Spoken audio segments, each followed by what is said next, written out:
Bonjour, vous êtes avec Pardieu pour l'Expert Game Award, et pour une fois, on s'entend pour autre chose qu'une règle de société, mais pour faire le récapitulatif, en mode un petit peu décontracté, de l'année 2024 au niveau de l'Expert Game Award. Générique. Expert Game Award, le trophée on le veut. Expert Game Award, à ce jeu on met les dieux. On va donc reprendre l'année 2024 en commençant par janvier, voir un petit peu les différents jeux qui ont été joués, testés. On a quand même parlé de 38 jeux cette année-ci qui ont été testés pour voir leur niveau au niveau de l'Expert Game Award. Je vais vous parler un petit peu de chacun, voir un petit peu ce que j'en ai passé. On va essayer de pas déborder de trop pour chacun, donc même si on prenait une minute par jeu, ça fait quand même près de 40 minutes rien que pour ça. On va ensuite avoir le résultat final des 4 jeux qui sont sélectionnés pour la finale, donc ce sera en bout de vidéo, il faudra rester jusque là. Et on parlera ensuite de la finale et de comment ça va se passer par rapport à ça. Et sans doute un petit peu les 10 ans déjà de l'Expert Game Award. Mais commençons par les premiers jeux qui ont été testés cette année-ci. Et le premier jeu sur lequel nous allons parler, ça va être Sankoré. C'est le premier jeu qui est arrivé dans cette année-ci. Alors, donc la fierté de Mansa Moussa. C'est amusant parce qu'il est arrivé très tôt en 2024, alors qu'il arrive seulement maintenant en français. C'est assez amusant de voir qu'il a fallu 1 an pour que ce jeu-ci soit réimprimé, et donc enfin disponible pour chacun. Vous en avez tous déjà beaucoup entendu parler. Et Sankoré, c'est un jeu où on va avoir des différentes parties dans le plateau de jeu. On va pouvoir jouer sur 4 zones, mais en fait réellement sur le jeu on va jouer sur 3 zones, que ce soit celle-ci, celle-là ou celle-là. Et ce qu'on a beaucoup remarqué sur Sankoré, c'est que la partie mathématique ici était relativement importante parce qu'elle me permet de récupérer des jetons qui vont scorer des points de victoire. Et ces points de victoire là, c'est un petit peu spécial, ça va être lié au livre qu'on va placer dans le cours du jeu. Et c'est peut-être ce qui peut perturber certaines personnes, et ce qui est bien de mon côté, c'est une mécanique différente au niveau du scoring, vu qu'on va avoir des points de victoire si on a collectionné les bons livres. Alors je ne vais pas vous faire en longueur, vous irez voir les vidéos ou les résumés d'analyse qui ont déjà été faites, mais par exemple ici il y a 2 livres orange, et bien ceux qui vont collectionner les livres orange auront plus de points de victoire sur cette ligne-ci que ceux qui ont pris les livres mauves qui sont là. Et on va donc pas savoir vraiment au début de la partie sur quelle zone on va devoir scorer, qu'est-ce qu'il va falloir collectionner. Ça va vraiment dépendre de comment les gens vont dépenser leurs livres, leurs bouquins à gauche, à droite. Donc Sankoré, il plaît pour l'instant à beaucoup de monde. Simplement, je peux comprendre que ceux qui trouvent que cette partie-ci est un petit peu trop chaotique puissent ne pas aimer. Pour le reste, il y a nos tools, très jolis, très beaux, de beaux matériels, plein de choses à faire, des progressions dans une université ici, des règles relativement simples, même s'il y a quelques spécificités, et on va débloquer. C'est un jeu à interaction, on va vraiment faire des actions par rapport à l'autre, et vraiment cette mécanique-ci de points de victoire pour moi est vraiment une très belle réussite, et au moins ça change. Et c'est ce côté-là qui est toujours bien agréable et qui est un petit peu mis en avant, c'est que enfin un jeu qui nous propose quelque chose d'expert, de beau, d'utile, du beau matériel, et avec une mécanique un petit peu différente. C'est ce qui a bien plu, c'est ce qui m'a bien plu en tout cas dans Sankoré. Le deuxième jeu qui est arrivé cette année-ci, ça a été Elderman.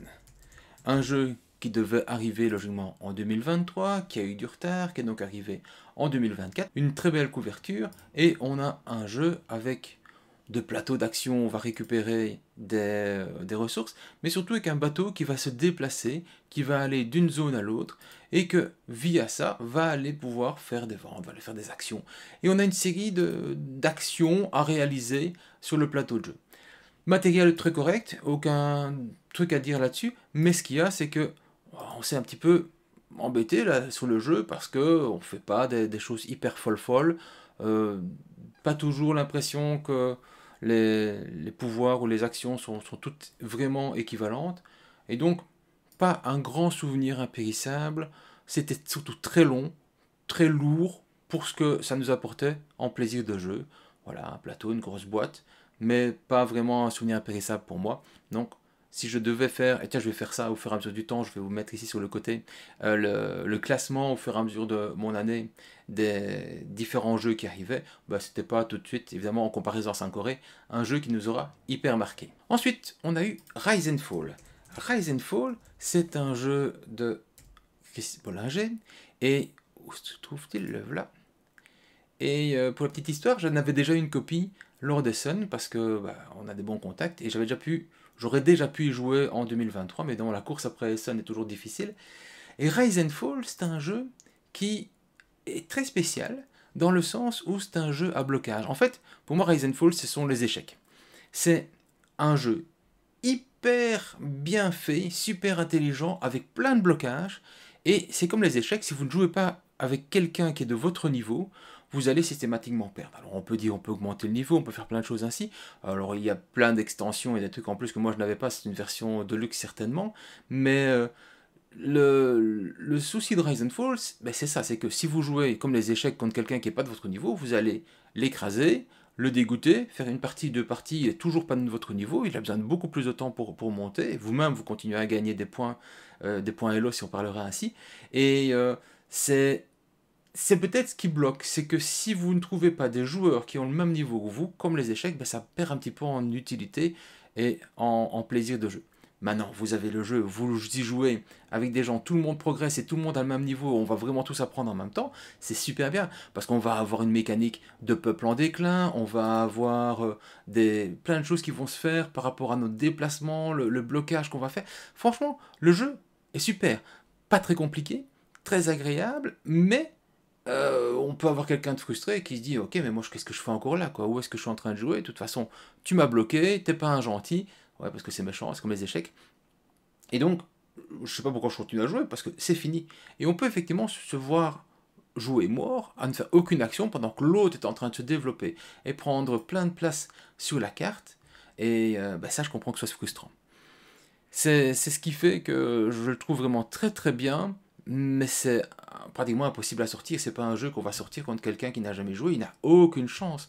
J'ai eu la chance de jouer contre Chris Bollinger et en duo, et c'était voilà, c'était fini. J'étais loin dès le départ parce que la technique de mon adversaire, qui maîtrise superbement bien le jeu, était bien plus importante que ça.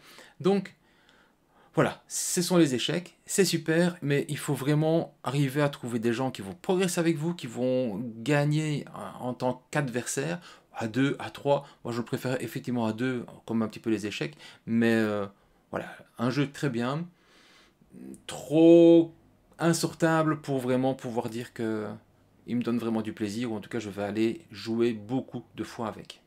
Voilà pour Rise and Fall.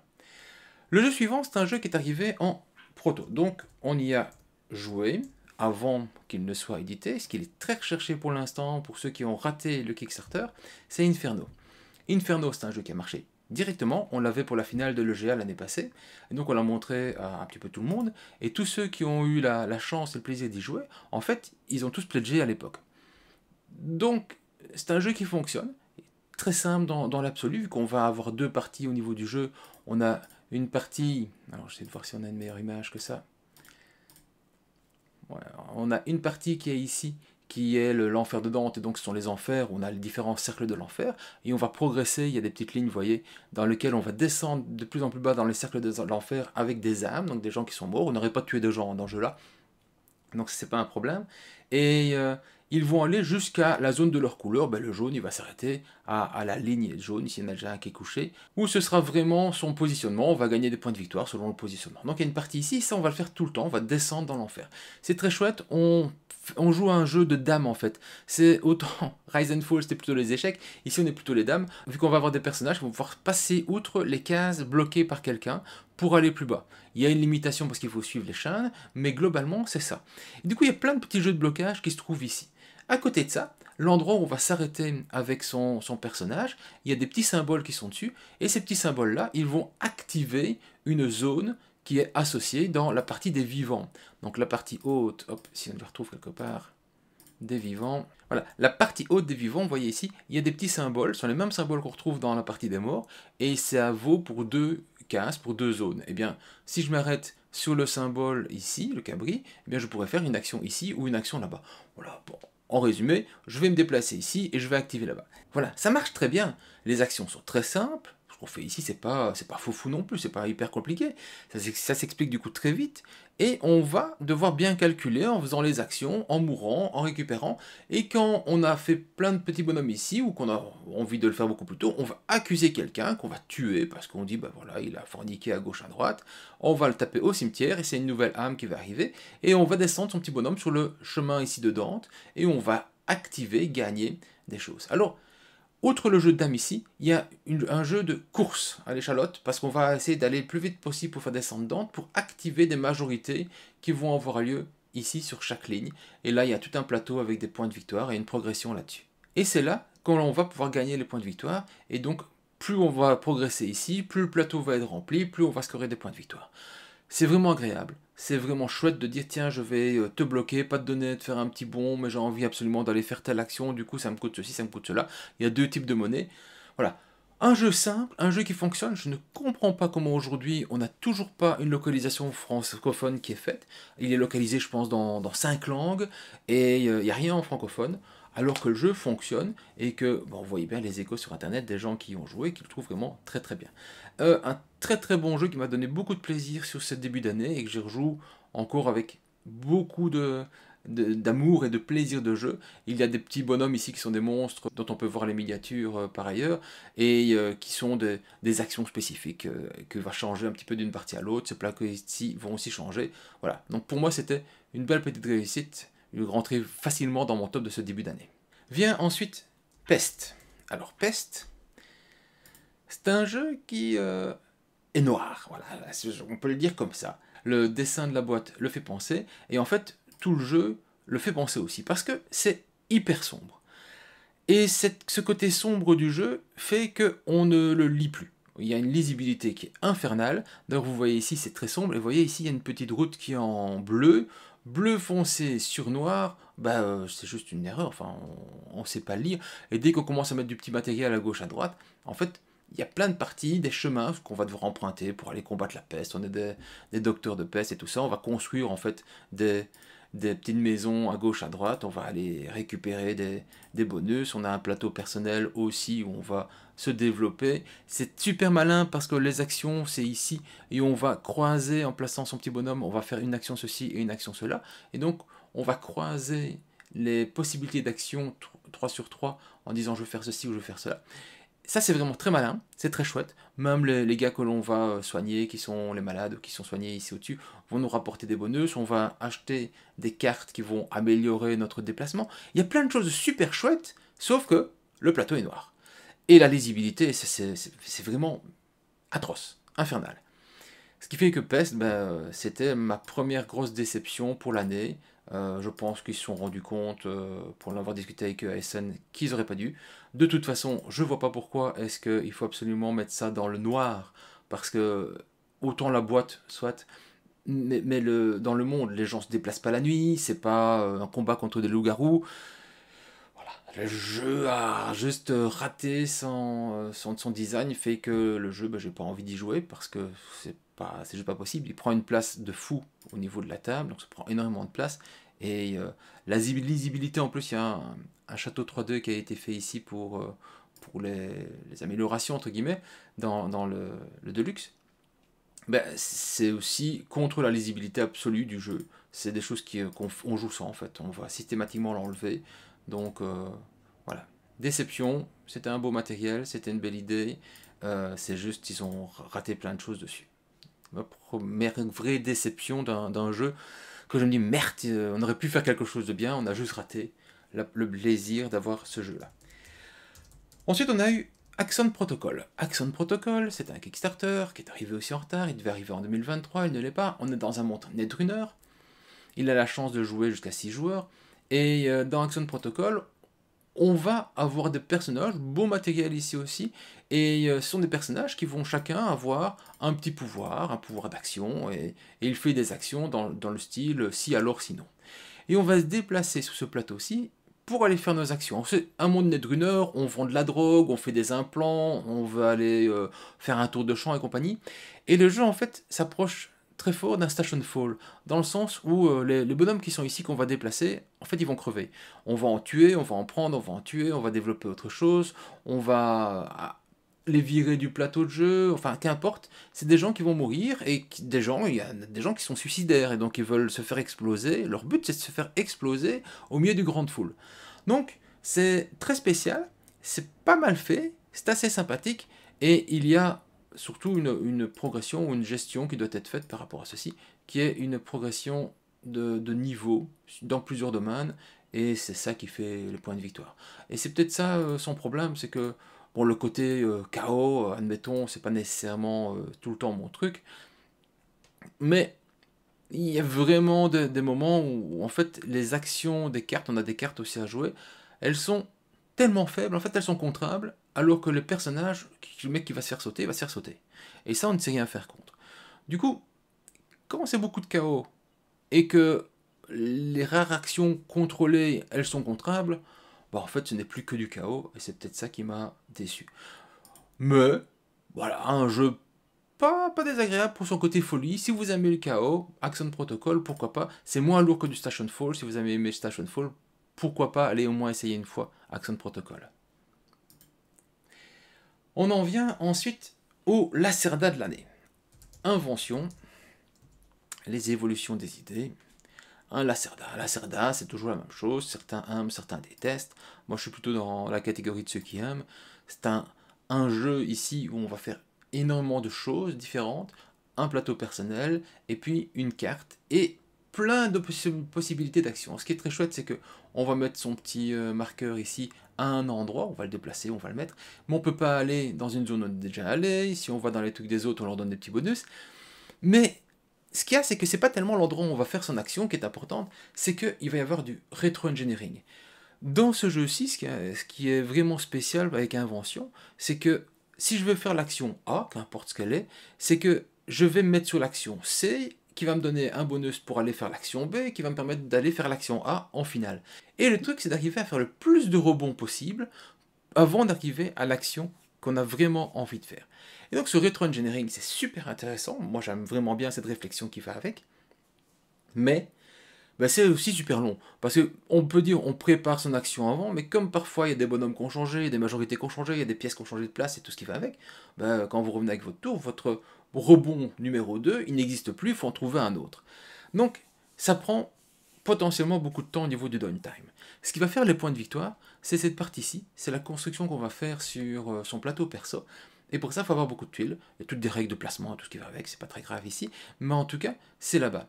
Et mon souci sur le long terme, parce qu'au début je trouvais ça très très bien, donc c'est un jeu qui est arrivé très très haut dans mon plaisir de jeu, dans ma sélection de l'année, c'est que le jeu ici se tourne vraiment là-dessus, c'est là-bas qu'on fait les points de victoire, comme je le disais, et qu'il y a une pièce qu'on a remarqué, qui, si on l'a très tôt dans le jeu, et c'est le but, à partir de ce moment-là, dans chaque partie de l'avoir très tôt, va vous permettre de pratiquement remplir tout.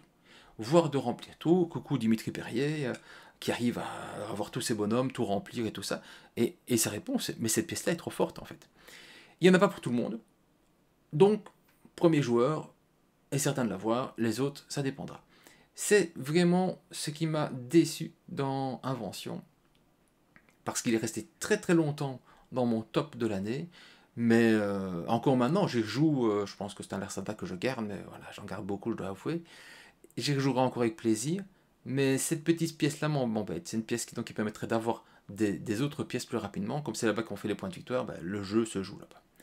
Pour le reste, les actions, les déplacements, il y a de l'iconographie qui n'est pas top ici, il y a des liens entre les différentes zones, je ne sais pas si on le voit plus loin. Il y a des flèches qui ne sont pas tout à fait logiques, vous voyez, cette zone-ci, on a l'impression qu'elle est liée avec celle-là, mais si vous suivez le lien, en fait elle est liée avec cette zone-ci. Donc cette zone-ci est avec celle-là, celle-ci est là-bas au milieu, et il y a trop de fois où on fait le lien ici, visuellement, et ça me gêne. Pour le reste, il a proposé plein de trucs, moi ça me va très bien. Voilà, Invention, un Lacerda plus logique que Weather Machine, on va dire, mais en tout cas, qui a cette configuration de lisibilité difficile et cette pièce un petit peu surpuissante par rapport aux autres qu'on peut trouver, qui me gêne un petit peu. Voilà. Ensuite, on passe un petit peu sur un truc un petit peu moins gros, c'est The Fog. The Fog Escape from Paradise. Alors, vous ne devez certainement pas entendu parler, il était rentré, on nous avait annoncé que c'était un jeu expert, et vous voyez, il est tombé à 2,30. Parce que le minimum de la sélection, logiquement, pour le GA, pour vous le dire quand même, c'est 3. Voilà. Donc maintenant, depuis 2024, c'est absolument 3. Le jeu ici est rentré comme étant, se disant, un jeu expert, ce n'était évidemment plus le cas. On y a quand même joué. C'est un jeu, en fait, qui est proche d'un Cartagena, où le but, ça va être de sortir des bonhommes qui sont ici, il y a le brouillard qui arrive, et il faut essayer d'arriver à les monter dans le bateau, à la place qui leur est dédiée, ils ont des couleurs qui sont les couleurs des joueurs, et on va les placer, les récupérer au fur et à mesure du temps. Donc ces petits bonhommes-là arrivent, ils vont là-bas, le fog il arrive, et il va manger tous ceux qui sont encore dans le brouillard. Et c'est un jeu de pousse-toi de là que je m'y mette, et tout ce qui va avec, une petite course d'action, rien de compliqué, franchement, voyez Cartagena. Pour le reste, vous y êtes, vous mettez des petits marqueurs ici pour dire que c'est à vous. Il y a des obstacles sur le chemin, certains savent sauter les obstacles, d'autres vont pousser les gens pour s'y mettre, et vous allez essayer de vous mettre dans les places des bateaux les plus intéressantes et les plus rentables. Voilà, c'est de Fog, c'est gentil, c'est sympathique, c'est pas expert, merci à lui. Alors, un autre jeu qu'on a eu bien en avance, c'est Shackleton Base. Shackleton Base, sur TSN je pense, où on va se retrouver sur la Lune à faire des actions. Des actions qui vont être liées à des petits bonhommes, on a des petits astronautes qui sont là-bas, on va pouvoir les placer tout autour, on va construire des modules à l'intérieur de l'espace lunaire, des petits bonhommes qui sont ici tout autour, qui vont ensuite repartir chez celui qui a le plus de dômes, de petites bulles, dans la ligne où il se trouve. Voilà, et ça va me permettre de remplir un petit plateau perso, et on va se développer. C'est un très chouette jeu. En fait, c'est vraiment un jeu très agréable à ce niveau-là. Il est associé à 3 modules, donc à chaque partie, on va tirer 3 modules. Je pense qu'il y en a 7 dans l'ensemble du jeu, et il y en aura certainement d'autres qui vont arriver parce que on nous a annoncé qu'il y a plusieurs modules qui vont arriver. Il y a déjà une communauté de fans qui a proposé et validé via Fabio Lopiano certains modules. Donc, on a des trucs qui vont permettre de vivre. Alors, au niveau esthétique, c'est gris. Mais en même temps, vous vouliez quoi? C'est la Lune, quoi. Donc on est totalement dans le thème, mais c'est vrai que ça n'envoie pas des couleurs comme un 5 Corée ou un truc ainsi. Complètement dans le thème, par contre, et effectivement, des actions très très simples. On va placer nos bonhommes ici, là-bas ou là-bas, techniquement, donc les actions vont être pour faire une action qui se trouve là-bas, là-bas ou là-bas, et ça va être des actions, on va construire, on va aller chercher des cartes, ou on va activer des pouvoirs, des bonus qui sont ailleurs, et chaque module a ses propres règles, ses propres manières de faire. Ça se joue bien, ça se joue intelligemment, il y a vraiment des modules où ça change complètement la mécanique, la manière de faire. Quand on va avoir une astéroïde qui va exploser quelque part, ben on a intérêt à savoir où, on a intérêt à limiter les dégâts, voire à se protéger. Quand on a des actions qui vont enlever nos petits modules qui se trouvent ici pour les envoyer sur le plateau complémentaire de jeu, ben, ça va changer totalement la mécanique et la majorité à gauche, à droite. Donc c'est vraiment, vraiment très intéressant. Il y a plein de choses de chouettes à faire au niveau de Shackleton Base. Et bah, voilà, je ne m'en lasse pas vraiment, je pense qu'il faut déjà faire pas mal de parties avant d'avoir fait le tour. Alors oui, il y a certaines cartes qui je trouve beaucoup plus puissantes que d'autres. Après c'est peut-être juste un feeling, c'est peut-être juste parce qu'elles arrivent très tôt, c'est peut-être juste, mais ce ne sera pas à chaque partie la même chose. Donc voilà, beaucoup de plaisir, et à nouveau je salue le travail de Sorry We Are French sur ce travail-ci, parce que j'ai vu les premières versions il y a pratiquement 2 ans maintenant, et on était loin, je trouve qu'ils ont travaillé très vite, et mis en place quelque chose de très bien rapidement, vu que quelques mois plus tard, on était déjà sur le test du proto. Il arrive très haut et très vite dans mon classement de l'année, avec au fur et à mesure de mes parties et mes tests de modules qui se trouvent ici sur Shackleton Base. Vient ensuite Fall of Lumen. Fall of Lumen. On a ici un jeu où on va essayer de trouver un plateau, voilà.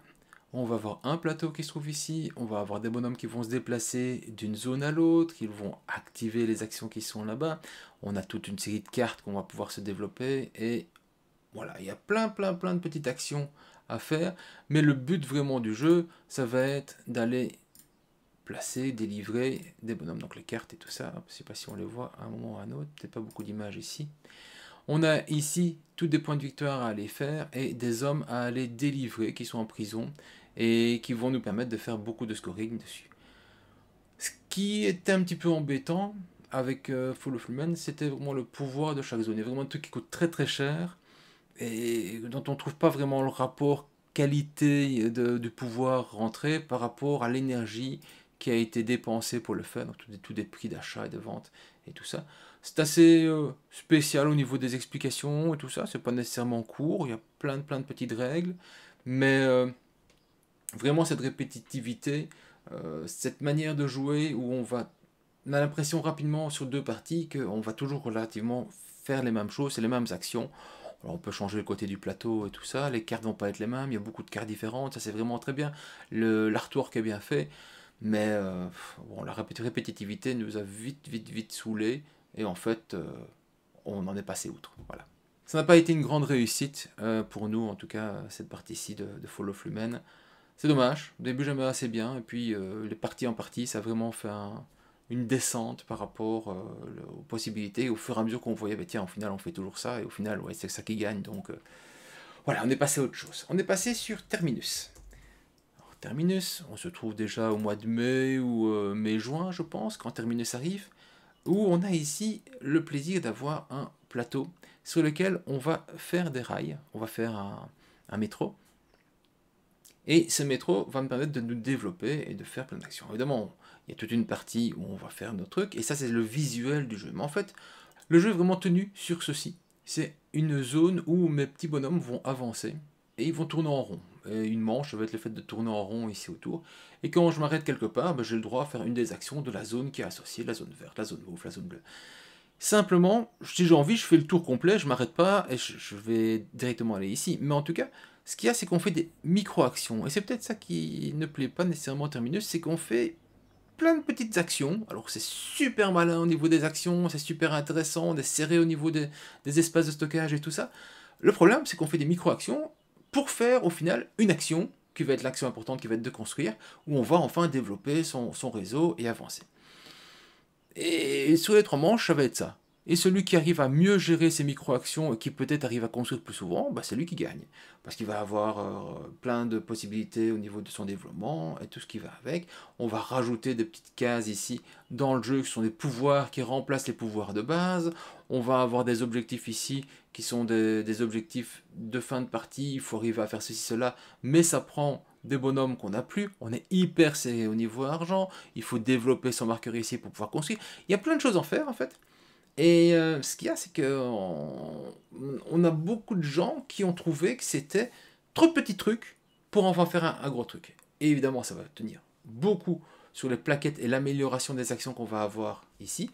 C'est pas nécessairement celui qui l'achète qui le fait, parce qu'on peut être à 2 dessus, mais globalement, c'est quand même premier arrivé, premier servi. Et derrière ça, on va vraiment pouvoir en profiter ou pas en profiter. Alors, au fur et à mesure des parties, on voit bien qu'il y a une progression de capacité au niveau des joueurs, et on finit par arriver à construire tout, presque tout ici, à remplir tous les marqueurs là-bas, à faire les objectifs à fond. Voilà, il y a plein de choses qu'on arrive vraiment à faire. Ce qui est beaucoup moins fort sont les cartes d'objectifs personnels. Franchement, c'était pas foufou par rapport à tout ça. Mais pour le reste, on se développe, on se bloque, il y a moyen de passer à 2 sur certaines zones, quand on va à côté on donne des bonus. Il y a plein de choses qui me font vraiment beaucoup de plaisir dans le développement ici. On doit absolument s'appuyer sur les autres joueurs pour savoir progresser plus vite. Et simplement, je comprends que des gens n'aiment pas les micro-actions qui ne leur donnent pas l'impression de vraiment se développer, même si au final on se développe. C'est des tours pour faire une action de construction. Et c'est ça le jeu. Je comprends. Moi j'ai fait beaucoup de parties de Terminus, j'ai trouvé beaucoup de plaisir. Mais je peux comprendre effectivement que certains n'aiment pas ça. Ensuite vient Starship Interstellar. Alors là aussi, c'est un jeu à pas de goût de Starship Interstellar, le voilà. C'est un jeu, je pense, c'est un Trafin qui fait ceci, où on va avoir ici les différentes planètes, voilà, comme ceci. On voit le système solaire, on va pouvoir se développer, déplacer dedans, aller récupérer des minerais dans les planètes. Certaines vont finir par être détruites par le soleil qui va exploser. Et donc on a les développements qu'on va mettre ici sur les planètes. Et puis on a les actions de jeu de chaque joueur. Et on va avoir ici des pistes, qui sont des pistes diverses de développement, il y en a aussi là au-dessus. Et on s'est rendu compte en fait que c'est pas vraiment égal. Il y a vraiment des pistes où il faut aller, celle-ci, celle-là, et en fait des pistes qu'on peut complètement ignorer. Dans ces pistes-ci, il y a des trucs qui vont pas, enfin qui n'ont aucun intérêt. Gagner ici sur la piste c'est beaucoup trop fort, gagner ici sur la piste c'est beaucoup trop fort. Mais au final on fait ça, et le reste on s'en moque, et à la limite on n'exploite pas certaines parties ici, on va directement plus loin parce que c'est beaucoup plus rentable. Voilà, ça c'est un petit peu la déception de Starship, c'est que rapidement on se met à jouer tout le temps de la même manière, et moi les jeux où je joue tout le temps de la même manière, ben, je m'en lasse très vite. Ouais, donc les plateaux personnels, ces développements de force et tout ce qui va avec. Mais voilà, jeu bien, franchement, il y a plein de bonnes idées, il y a plein de trucs, mais manque d'équilibre par rapport à ces différentes parties ici. Donc on est passé à autre chose. Alpenglow, un jeu complètement passé sous les radars de tout le monde, où on va se retrouver à faire du ski. Alors on est sur, maintenant que les gens y ont joué, ils sont passés en dessous de 3, je suis d'accord avec eux. On est sur du jeu connaisseur, où on va mettre des télésièges, on va envoyer des gens skier, et ils vont descendre à ski, ils vont nous rapporter des points de victoire. C'est accessible, c'est sympa, c'est malin. On a une gestion d'action avec nos petits transports ici qui vont amener les skieurs, et on va faire plein de choses grâce à ça. On va récupérer des ressources, on va aller faire des points de victoire parce qu'on les amène ici, on les amène là-bas. Donc plus on va les amener loin, ils vont faire des petits tours, ils vont être très contents. Bon, en fait, c'est vraiment ça le jeu. C'est un jeu de stockage, de récupération de ressources, de petits pouvoirs de cartes. C'est très chouette, c'est malin. C'était un jeu en import, c'était un KS. Je pense pas que beaucoup de personnes ici en Europe y ont joué. Mais oui, franchement, au niveau intermédiaire, un petit peu plus avancé malgré tout, c'est très chouette. C'était de belles petites parties. Ça ne remplaçait pas un bon jeu expert, c'était pas un Lacerda, on est bien clair, mais par contre, ça fonctionnait très très bien. Vient, alors, le premier revenu de l'année, c'est Arx. Arx, alors, Call World, pour moi, bon, c'est toujours une belle réussite. C'est pas nécessairement des jeux très faciles, au niveau des règles, souvent c'est un petit peu complexe. Alors, la boîte de base et l'extension, et pas le contraire. Le problème, c'est que la boîte de base n'est pas le jeu complet. Le jeu complet, c'est la boîte de base plus l'extension. D'ailleurs, la boîte de base, cette petite, elle rentre dans l'extension. Et une fois qu'elle est rentrée dedans, celle-là, on l'oublie et on joue jamais qu'avec l'extension. Parce que l'extension, c'est tout le jeu. C'est bien ça le problème de Arx. Parce que on va avoir un jeu où on va faire un jeu de majorité, de contrôle de zone. On a des petits vaisseaux qu'on va attaquer. On va prendre des planètes. On va se déplacer à gauche, à droite. On va faire des combats. Et dans les règles de base, les cités sont bien trop fortes par rapport au reste, ça vous apporte trop d'avantages. Et c'est un truc qui disparaît dans le jeu complet. Parce que là-bas, on va avoir un rapport entre l'Empire et les rebelles, on passe de l'un à l'autre, c'est un petit peu comme dans Oath, OATH, où on va avoir des rôles qui vont un petit peu changer, des pouvoirs qui vont changer, c'est beaucoup plus intéressant à ce niveau-là. Sinon c'était très bien. Et vous voyez, quand on enlève les villes ici, parce qu'on les a placées sur le jeu, on récupère des petits ronds. Et plus vous avez de petits ronds, plus vous êtes fort. Donc il faut absolument aller chercher des possibilités et virer ces villes pour faire beaucoup plus d'actions que les autres joueurs, beaucoup plus de pouvoir, beaucoup plus de moyens, beaucoup plus de techniques, enfin qu'importe. C'est un petit peu là-bas qu'on va pouvoir jouer. Alors je dis action, mais c'est juste des pouvoirs dans les zones, donc des différences. Mais c'est en tout cas là-bas que ça va se jouer, et ça c'était vraiment gênant. C'est dommage. Franchement, c'est dommage. C'est un jeu que j'ai beaucoup aimé dans mes premières parties parce que c'est Call World, c'est comme à la Lacerda, c'est que ça change, c'est que ça fait plaisir, c'est vraiment innovant, c'est vraiment des trucs qu'on n'a pas nécessairement ailleurs. Mais voilà, déçu qu'il faille l'extension.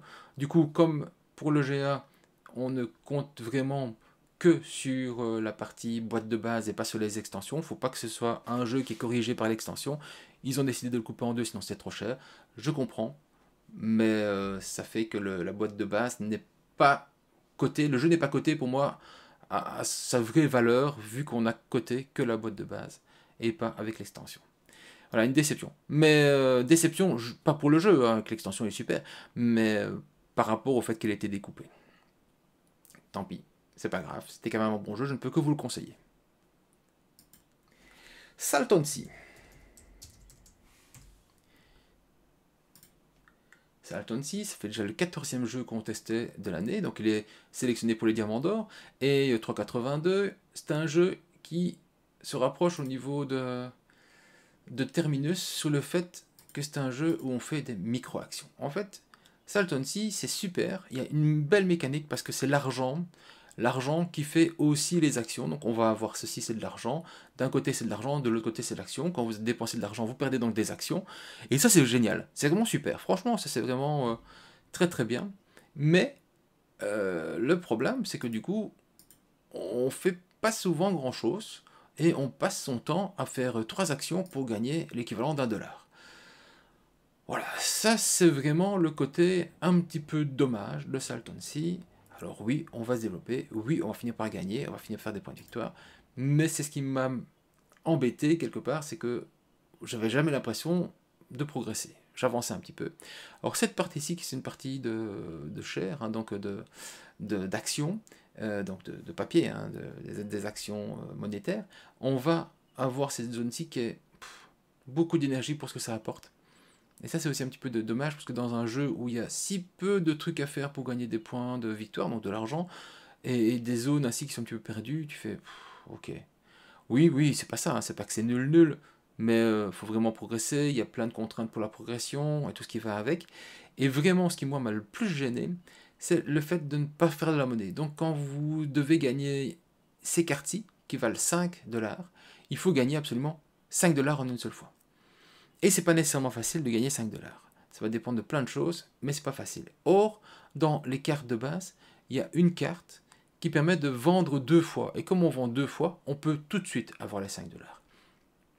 Et ça fait vraiment la différence.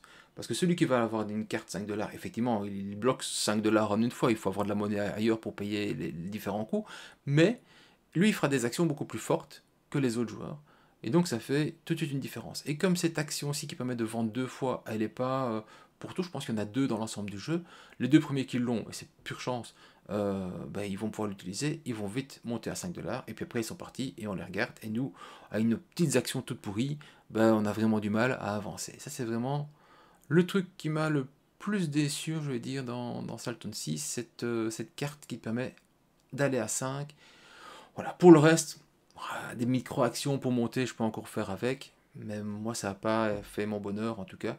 Et outre l'idée, l'argent, action, qui est vraiment super, le reste, un petit peu déçu.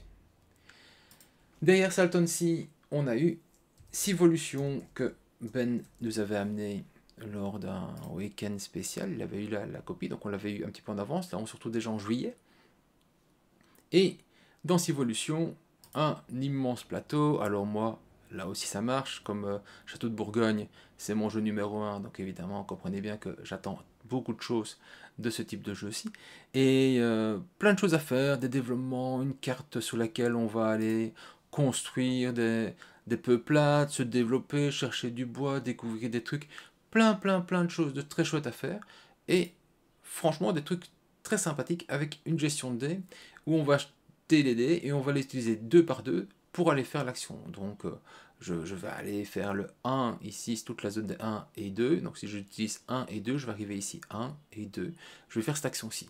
Si j'ai 2 et 3, je vais faire cette action-ci. Si j'ai, voilà, vous avez chaque fois, chaque case d'action dépend des dés que vous avez ici. C'est très chouette. Alors c'est hyper frustrant pour celui qui jette tous ses dés et qui fait que des 1. Ou que des 3, ou que des 5, on s'en fout. Parce qu'alors, du coup, on n'est pas vraiment maître de ses actions, il faut prendre des petits bonus qui vont faire des plus 1, moins 1 pour changer quelque chose, et tout ça. On me dira, ouais, mais ça dépend, c'est la chance, c'est bon, le machin. Il y a des gens qui n'ont pas de chance, ils n'ont pas de chance. Et l'autre truc qui me plaît un petit peu moins, c'est la gestion, alors je sais pas si on va les voir quelque part. Voilà, il y a des cartes, et ces cartes-ci, elles vont me permettre, pour peu que je sache payer, ici il y a les coûts de ce qu'il faut payer, ça peut être un petit peu tout et n'importe quoi, ça peut être des ressources, ça peut être des trucs, et elles vont s'empiler. Si c'est la première carte, je dois payer que ceci, si c'est la deuxième carte de cette couleur, je dois payer cela, si c'est la troisième, je dois payer ceci. Donc je vais avoir ces cartes-ci qui vont me donner des bonus. Ces bonus-là, ils sont super importants parce qu'il y a des objectifs à chaque manche. Or, si vous avez du bol, la carte qui sort, que vous pouvez acheter, elle donne les bonus de la manche. Si vous n'avez pas de bol, on n'a jamais. Vous allez acheter une autre carte, vous allez donc libérer une carte pour le jour suivant, et la carte du jour suivant, elle aura les bonus, il va l'acheter, et il va progresser dans la boss à score. Ça, c'est super frustrant. Et c'est encore plus super frustrant à 4. À 2, soit, on a l'un ou l'autre, bon, peut-être qu'il n'est pas vraiment bien, on peut corriger le tempo de l'autre joueur, le faire quand il ne sait pas acheter la carte, qu'il n'a pas les dés qui vont avec, soit. À 4, c'est pas possible. Il y a toujours quelqu'un qui sait acheter la carte suivante, donc on va toujours se faire avoir. Si on ne sait pas acheter soi-même, et si on n'a pas la chance que la carte qui est visible est la carte dont on a besoin, bon, on se fait juste couillonner. Ça, c'est la première chose. La deuxième chose qui m'embêtait, c'est qu'il y a dans le jeu un ordre du tour. Et c'est normal, vous allez me dire. Cet ordre du tour, en fait, va être dépendant de l'objectif de la manche. Et l'objectif de la manche, on se bat, imaginons à 2, il y a 2 joueurs qui se battent, le bleu et le rouge, c'est le bleu qui l'emporte, mais dans l'ordre de la table, c'est bleu, noir, rouge, ou bleu, noir, jaune, rouge, imaginons qu'on a 4 joueurs. Eh bien, c'est bleu qui l'emporte, rouge, il perd le combat de 1 point, qu'importe la valeur, Et du coup, il va être le quatrième joueur à la table. Or, au début de la manche, on va prendre des objectifs qui se trouvent ici au milieu, et ces objectifs-là, on va les prendre du premier, dans l'ordre de la table, quoi, du premier, deuxième, troisième, quatrième, et pas dans l'ordre de résultat des combats. Du coup, je me suis peut-être battu, je suis à 1 de gagner, mais je vais être le dernier à choisir. Comme on ne remplace pas entre chacun, je vais prendre une merde, parce que les autres trucs faisables pour moi, ils ont été pris par les autres joueurs. Souvent, c'est faisable par le même type de joueur au même moment.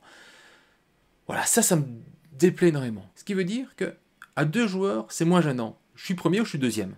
Mais à 4 joueurs, ça coince. Moi, c'est ça qui m'a vraiment le plus embêté. J'aime beaucoup le jeu, j'y rejouerai. J'attends vraiment en français. Mais j'y rejouerai à 2, j'irai pas jusqu'à 4 parce que ça va pas. Ça va vraiment pas. La chance, ça va vraiment pas.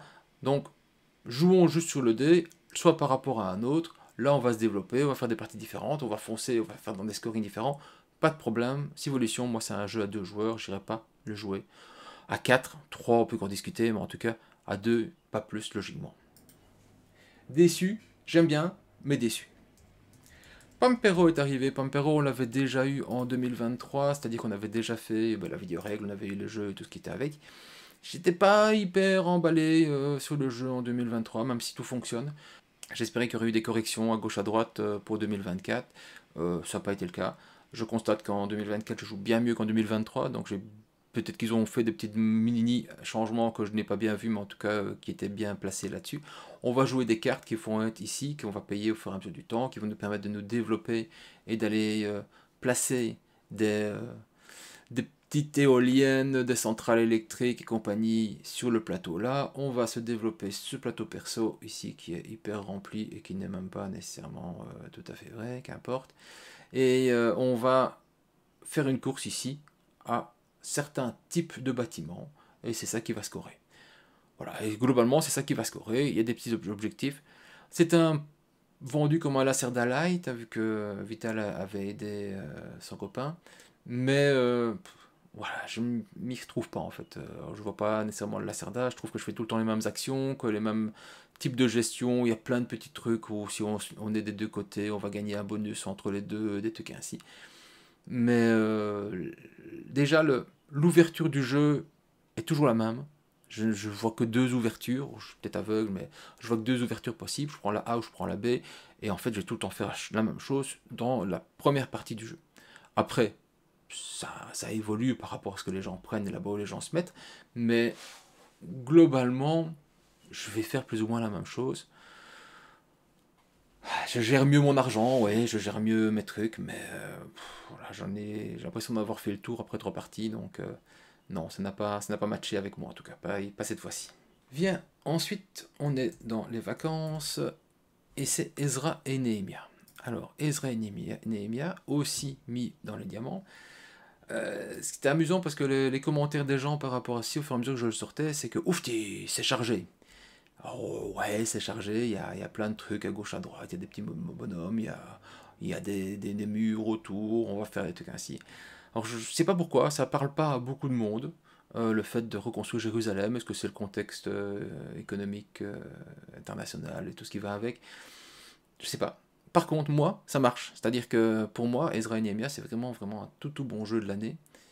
Parce que quand j'ai joué, j'ai perdu mes 2 premières parties face à mon fils, Louis, bisous à toi, qui fait que à chaque fois, je me dis, mais merde, où est-ce que je me suis planté? Qu'est-ce que j'ai fait? Où est-ce qu'il est allé mieux? Est-ce qu'il y a une seule voie? Lui, sa voie, c'était les amphores et tout ça, pour gagner, ou est-ce que je peux gagner partout? Et en fait, en testant toutes les voies de jeu et différentes manières de jouer dans Ezra et Nehemia, je me suis rendu compte que je peux gagner dans toutes les voies.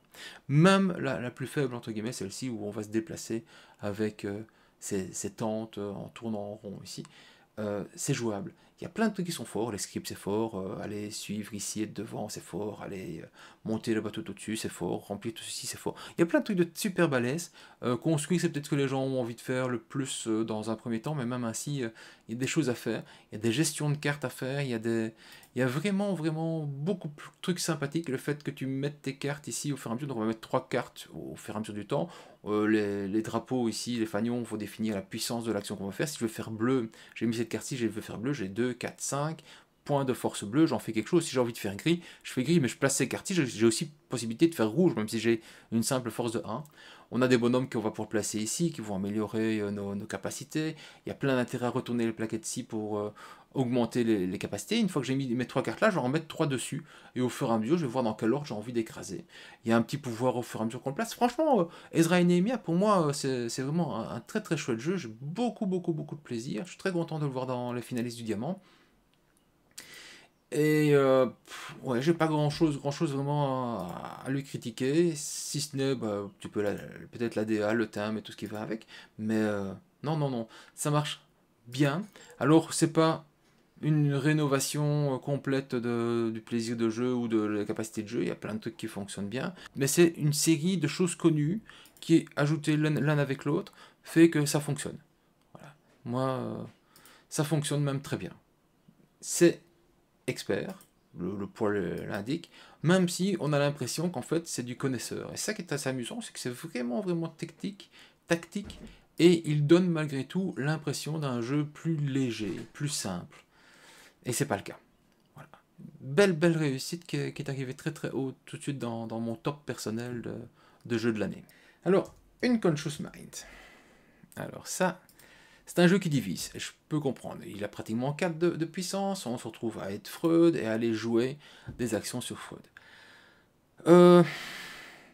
C'est bien, c'est-à-dire que c'est vraiment très bien, on va faire des actions ici, on va réfléchir ensemble sur comment soigner des gens, on a des gens qui se trouvent ici, on a une gestion de malades ici à traiter, il faut leur traiter leur petit cœur, mais seulement ils ont des problèmes psychologiques dans leurs rêves et tout ça, il faut leur traiter tout ceci, et il faudra leur donner les moyens de les traiter en soignant, en leur fournissant une explication avec ces symboles-ci. Cette explication avec ces symboles-là, je ne sais pas si on la retrouve quelque part, c'est cette petite roue qui se trouve ici, et alors on voit que leur cauchemar avec les petites taches et compagnie se superposent, donc il y a plein de cœurs à soigner ici, donc ce sont les cœurs qui sont à soigner là-bas. Pour les gens, on a Freud qui se voyage dans Vienne, on a du magnifique matériel ici, et je ne vois pas vraiment la roue de près, voilà cette roue-ci quand même.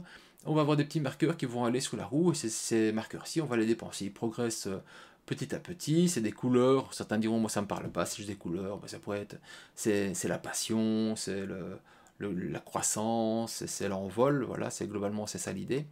Et on va pouvoir déplacer les petits marqueurs d'un côté à l'autre, et on payera pour soigner quelqu'un. Quand on fait une action sur le plateau ici, ça fait déplacer notre petite encrier là-bas, on prend des notes et on active des zones.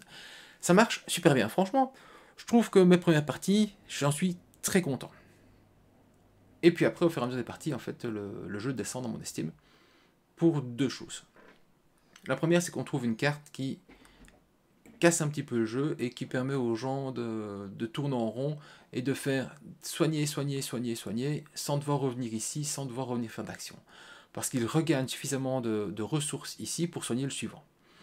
Et ça, c'était vraiment gênant. Du coup, on a retiré la carte et on a joué sans. Et moi, quand je dois commencer à faire moi-même du nettoyage de pouvoir de cartes pour savoir jouer au jeu, bon, ça me chipote.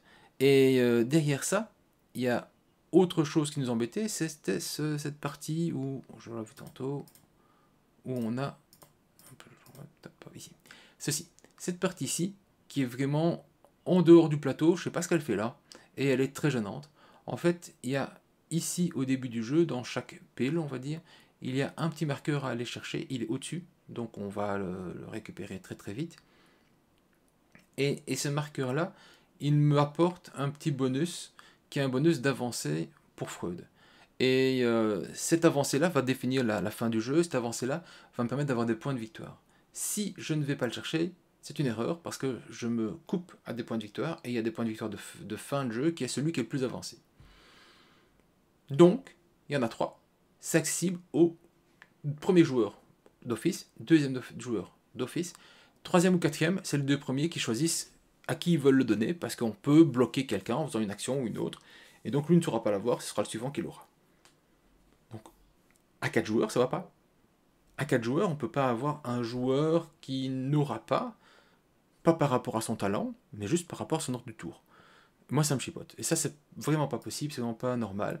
Le fait d'avoir quelqu'un qui puisse aller trop vite et tourner trop vite sur son plateau pour augmenter son pouvoir avec Freud en réussissant les objectifs qui sont des objectifs de fin. Donc on va déclencher la fin en récupérant des objectifs qui se trouvent ici. Celui qui sait faire trop vite, trop de bonhommes, trop soigné, en fait il va aller choper 3 objectifs de fin et du coup il va avancer 3 fois sur la piste de fin et globalement il a gagné. Donc il fallait retirer une tuile, il fallait retirer une carte spécifique de développement et il ne faut pas jouer avec le plateau là-bas, c'est pas normal, ça me va pas. Il y a des points de victoire qui sont obligatoires, entre guillemets, il faut remplir absolument ce plateau personnel-ci parce que ça fait des points de victoire si on l'a rempli. Ça active aussi des bonus, des petites perles ainsi de couleurs qu'on va avoir supplémentaires. Il y a trop de choses qui sont obligatoires dans le jeu et c'est dommage parce qu'il y a plein de choses qui me plaisaient énormément. Et qu'on vienne pas de dire qu'il faut prendre l'extension Brawl machin pour que ça aille mieux ou que ça règle un truc. Moi, un jeu qui doit être réglé par une extension, c'est une erreur. Donc voilà, je passe pas plus loin. Rester très longtemps dans le haut des jeux que j'aimais bien, et quand on a fini par bien remarquer qu'en fait il y avait des trucs qui n'allaient pas dans la manière de faire, chaque fois que j'y joue, je trouve beaucoup de plaisir, et chaque fois que j'y joue, je ressors avec beaucoup de frustration et d'énervement, en me disant putain, ce jeu aurait pu être si bien. Et il m'énerve, voilà, il m'énerve, c'est juste ça, c'est que ça m'énerve, je comprends pas comment on a pu réussir à aller faire un jeu qui est produit avec des fautes, comme ces petits marqueurs qui peuvent pas arriver dans cette zone-ci, où pour les premiers joueurs vont aller chercher, je comprends pas. Il y a tellement de choses qui m'énervent dans le jeu, que je comprends pas, et qu'il est redescendu, dans mon estime au fur et à mesure des parties. Comme quoi il faut toujours faire beaucoup de parties pour se donner des idées sur les jeux, en tout cas. Il faut déjà avoir envie d'y revenir, c'est le principal, et puis après, il faut vraiment se questionner sur leur qualité. Deep Shelf, un jeu 2023 qui est arrivé seulement en 2024, un jeu aussi passé sous le radar, c'était un Kickstarter et tout ça. Très beau jeu, très belle finition, très, très beau matériel, où on va aller dans les profondeurs de l'eau pour aller récolter des ressources, les ramener, on fait des petits tuyaux pour ramener tout ça à la surface, et ça me donne un petit peu l'impression de jouer à un Underwater Cities où je développe des trucs ainsi à gauche à droite. C'est pas été le jeu de l'année pour plusieurs de mes compagnons, donc ils n'ont pas nécessairement apprécié la partie parce que c'est plein de petites actions qui vont me permettre d'aller faire ci, cela. Moi j'aime beaucoup ce qu'il m'a proposé, j'ai vraiment envie d'y revenir. Alors je peux comprendre que ce soit pas... comment dire, je peux comprendre que ce ne soit pas l'avis de tout le monde au niveau de la qualité et de ce que rapporte le plaisir de jeu, mais il y a une partie mission, ben je pense qu'on va y jouer à 2 ou à 3 pour aller refaire ces parties mission. On voit pas grand chose à part des artworks, mais oui, on va simplement se développer, faire des actions et des plateaux. Ici on va chercher des petites tuiles. Alors ce qui est très très bien, c'est qu'on va jouer des cartes. Chaque tour j'aimerais bien trouver ces cartes là, mais je ne les vois pas. On va pouvoir jouer ici, voilà, des cartes qui font des actions. Sauf que si on veut faire l'action forte, l'action puissante de la carte, elle doit être placée en 3e. Or, la carte placée en 3e, on ne la récupère pas dans sa main. Donc on va juste récupérer la première partie des actions. Or, on a envie de faire des actions complexes.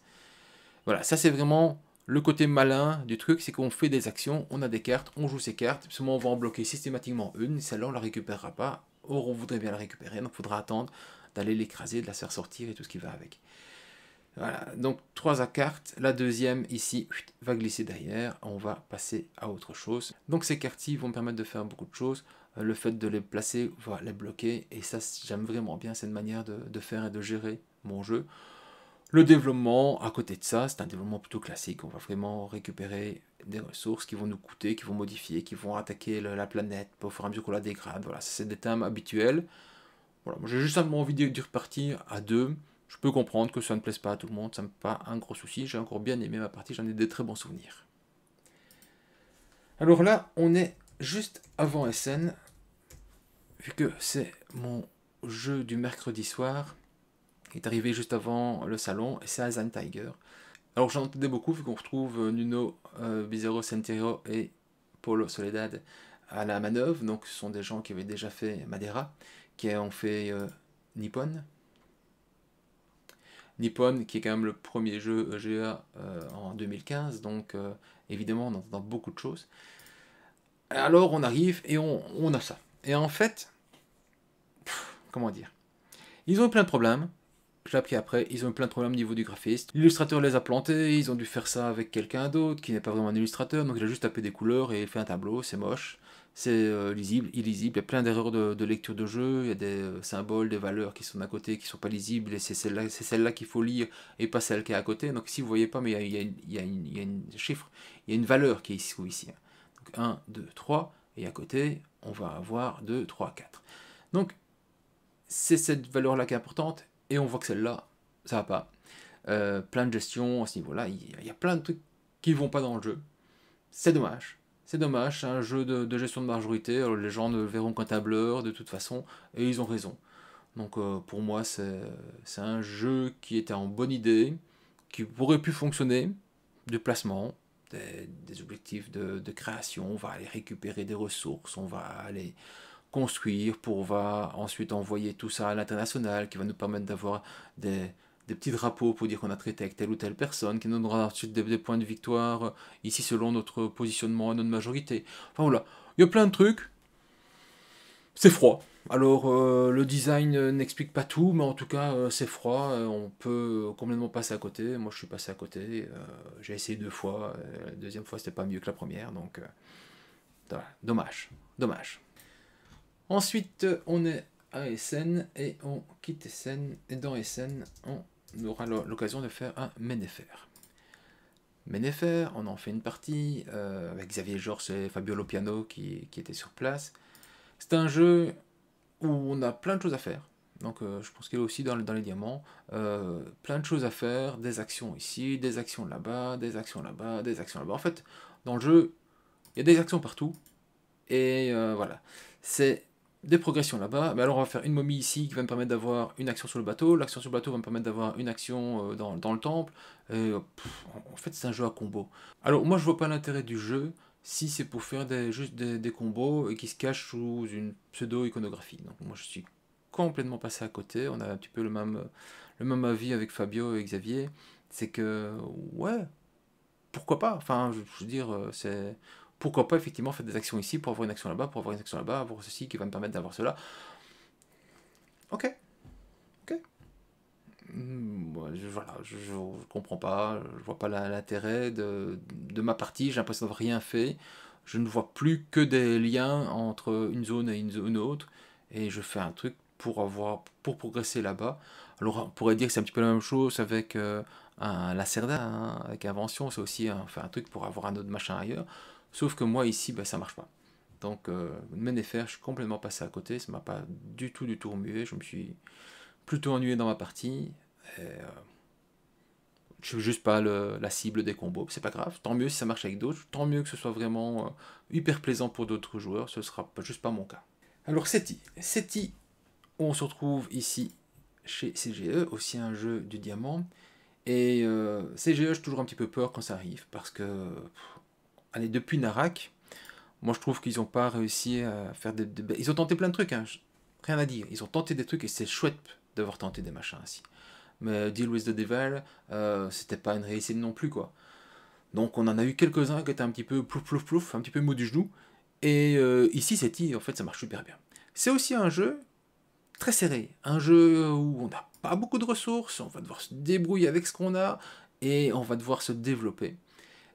Plein de techno à aller faire, des planètes à aller explorer, des satellites à mettre, enfin... Tout ça pour trouver des extraterrestres qui vont changer effectivement la donne. Alors on a plein de petites images maintenant, comme il est sorti en français, on va le retrouver avec des petites lumières là-bas. Je trouvais qu'ils auraient pu mettre une petite diode dedans, qu'on aurait allumé si on voulait, ça aurait donné super bien.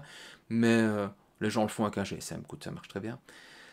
On va déplacer ici ces petits satellites et on va partir. Puis surtout, ces machins ici tout autour sont des signaux, des trucs qu'on va aller placer, les joueurs vont les placer là. Et ça, pour moi, c'est la partie la plus forte du jeu. C'est là-bas qu'on va récupérer le plus de points de victoire. Pourquoi? Parce qu'en récupérant ces petits marqueurs bleus-ci, on va pouvoir aller aussi progresser sur une piste perso. Et en attendant, celui qui arrive à être le plus nombreux ici, au pire le dernier, en cas d'égalité, va les permettre d'aller chercher des petits marqueurs ainsi aussi ici, où on va découvrir ainsi les races extraterrestres grâce à ça. SETI, ça marche bien avec tout le monde. Belgoludique par exemple, il y avait 3 tables systématiquement, donc Belgoludique c'est un week-end jeu avec beaucoup d'acteurs du jeu belge. il y avait systématiquement 3 tables de SETI pendant 5 jours. Donc, c'est un jeu qui marche avec beaucoup de monde. Je pense qu'il a vraiment de grandes chances pour gagner des prix. Je suis très content pour CGE par rapport à ça. Les aliens qui sont révélés ici sont pas tous équivalents, vraiment des aliens que j'ai pas envie de jouer avec. Mais en tout cas, ça fonctionne. Il y a des trucs, j'espère qu'ils vont. C'est facile de sortir des nouvelles races pour augmenter un petit peu le plaisir de jeu. Peut-être aussi de technos différentes, des cartes, ça peut en sortir 15 000. Une règle ou l'autre, c'est possible. Mais en tout cas, des aliens ici, voilà, pour ne pas jouer avec les rouges qui me plaisent pas, par exemple. Pour le reste, c'est chouette. C'est vraiment très très chouette. On développe, on fait, on dépense. Si on dépense tout son argent, ben on n'en a plus. On fait plus rien sur la manche. Tant pis, c'est pas grave. Mais on va vraiment aller chercher ces marqueurs-ci pour aller placer ces marqueurs-ci ici et récupérer encore une petite découverte là-bas des bonhommes. Pour moi, c'est vraiment le côté très puissant. Les planètes sont très fortes. Les planètes, surtout les planètes secondaires, donc les petites lunes qui sont à côté, sont très très fortes. Mais ouais, très très très bon jeu. Il marche avec excessivement de monde, donc c'est ce qui va, je pense, faire sa force dans des résultats tels que le diamant et compagnie. Voilà, moi je m'attends à beaucoup de choses chez SETI, je suis très content que CGE ait retrouvé un très bon jeu pour cette année-ci. Vient Stephens. Stephens, un jeu beaucoup plus simple, où on va ici avoir une piste de développement, où on va refaire du verre dans Portugal. Des actions très simples, on va placer des bonhommes ici, quand on fait une action là-bas, on va activer les bonhommes qui vont avec, c'est un petit peu comme ça dans chaque partie. Pas grand chose à dire, en fait le jeu fonctionne, c'est pas vraiment un jeu connaisseur, mais ça reste de l'expert léger, pour moi ça reste assez simple à mettre en place, on fait des petites actions, on fait pas grand chose non plus, on fait ses petits coups, et on avance au fur et à mesure, on développe son arbre ici de développement, qui n'est pas foufou non plus, il y a des trucs qui sont plus obligatoires que d'autres, ce qui fait que on joue toujours un petit peu de la même manière, c'est peut-être ce que je lui reproche, on va récupérer des petits marqueurs de verre et compagnie ici, on va bloquer parfois une zone, une autre, tout ça. Voilà, je vais pas m'étendre trop sur Stephens, je le trouve très sympa, je trouve qu'il fonctionne bien, je peux y rejouer quand on veut, mais ça reste du jeu plutôt ok. Et il y a eu quelques-uns des jeux ok cette année-ci. En tout cas, celui-là est peut-être un ok plus, mais ça reste du ok, quoi. Daitoshi. Alors Daitoshi, on se retrouve dans le même monde que Bitoku, où on va avoir une progression. Les yokai sont encore présents, ils sont là au-dessus, mais le monde ici est le monde un petit peu plus développé, et on a une sorte d'université volante qui tourne ici dans un sens, et nous autres on tourne dans l'autre, enfin voilà, qu'importe. On va avoir ainsi un développement au fur et à mesure sur le plateau. Alors Daitoshi, j'aime beaucoup ce qu'il apporte, il est juste illisible. J'ai que des erreurs de lisibilité. Vous voyez ici, il y a un district ici, le district là-bas, il s'arrête là. Enfin, je veux dire, on voit pas. Il y a une action de mon bonhomme qui va permettre de faire des actions sur les bonhommes qui sont ici, et puis après l'action principale, elle est là-bas. C'est juste illisible, il manque des subdivisions pour bien voir le début, la fin d'une zone. Alors, on s'y fait, hein, au cours de la partie, on s'y fait, mais c'est juste illisible. Puis, on va retourner les plaquettes, elles vont arriver du côté nuit. Quand elles sont du côté nuit, en fait, on dirait qu'elles sont pas activées, mais en fait, c'est le contraire, elles sont activées. Enfin, il y a plein de choses qui sont pas bien faites au niveau iconographie. Les points de victoire se jouent sur... Alors, où est-ce qu'ils sont? Les points de victoire vont jouer ici sur les pistes du haut. Si j'en vois un petit peu mieux, ce sera... Voilà, cette piste-ci, où on va avancer une petite bonhomme, et ça va mettre des points de victoire, 8 points de victoire par. Sauf que ils ont oublié d'indiquer par quoi. Et donc on doit retourner dans ces règles perso pour savoir, en fait, je progresse dans cette piste-là, mais je vais gagner quoi? Et ça, c'est pas clair, enfin, c'est... Certains vont dire, ouais, c'est de vire, et de vire, c'est toujours pas clair, mais ouais, c'est pas toujours faux, mais en tout cas, c'est dommage. Ça, c'est dommage, et puis on a un plateau perso où, je sais pas si on voit pareil... Voilà, ici, on va aller faire des actions. On va faire des actions, on va faire des petites actions V vert, donc au fur et à mesure, ces petites plaquettes-ci qui sont en bas vont monter quand le petit cube va arriver ici. Et on va faire des actions, mais sauf que pour le faire, il faut payer. Évidemment, on va payer les ressources ici pour produire toute la colonne. Mais quand quelqu'un décide de faire les actions, en fait, tous les autres peuvent payer pour le faire aussi. Et ça m'embête. Parce que du coup, on peut jouer pratiquement toute la partie sans soi-même aller faire les actions de production, et seulement profiter que les autres produisent pour soi-même avancer. Parce que les actions que l'on fait sur le plateau de jeu en déplaçant son petit bonhomme et en activant les zones ainsi, sont beaucoup plus fortes que la simple production qu'on a ici.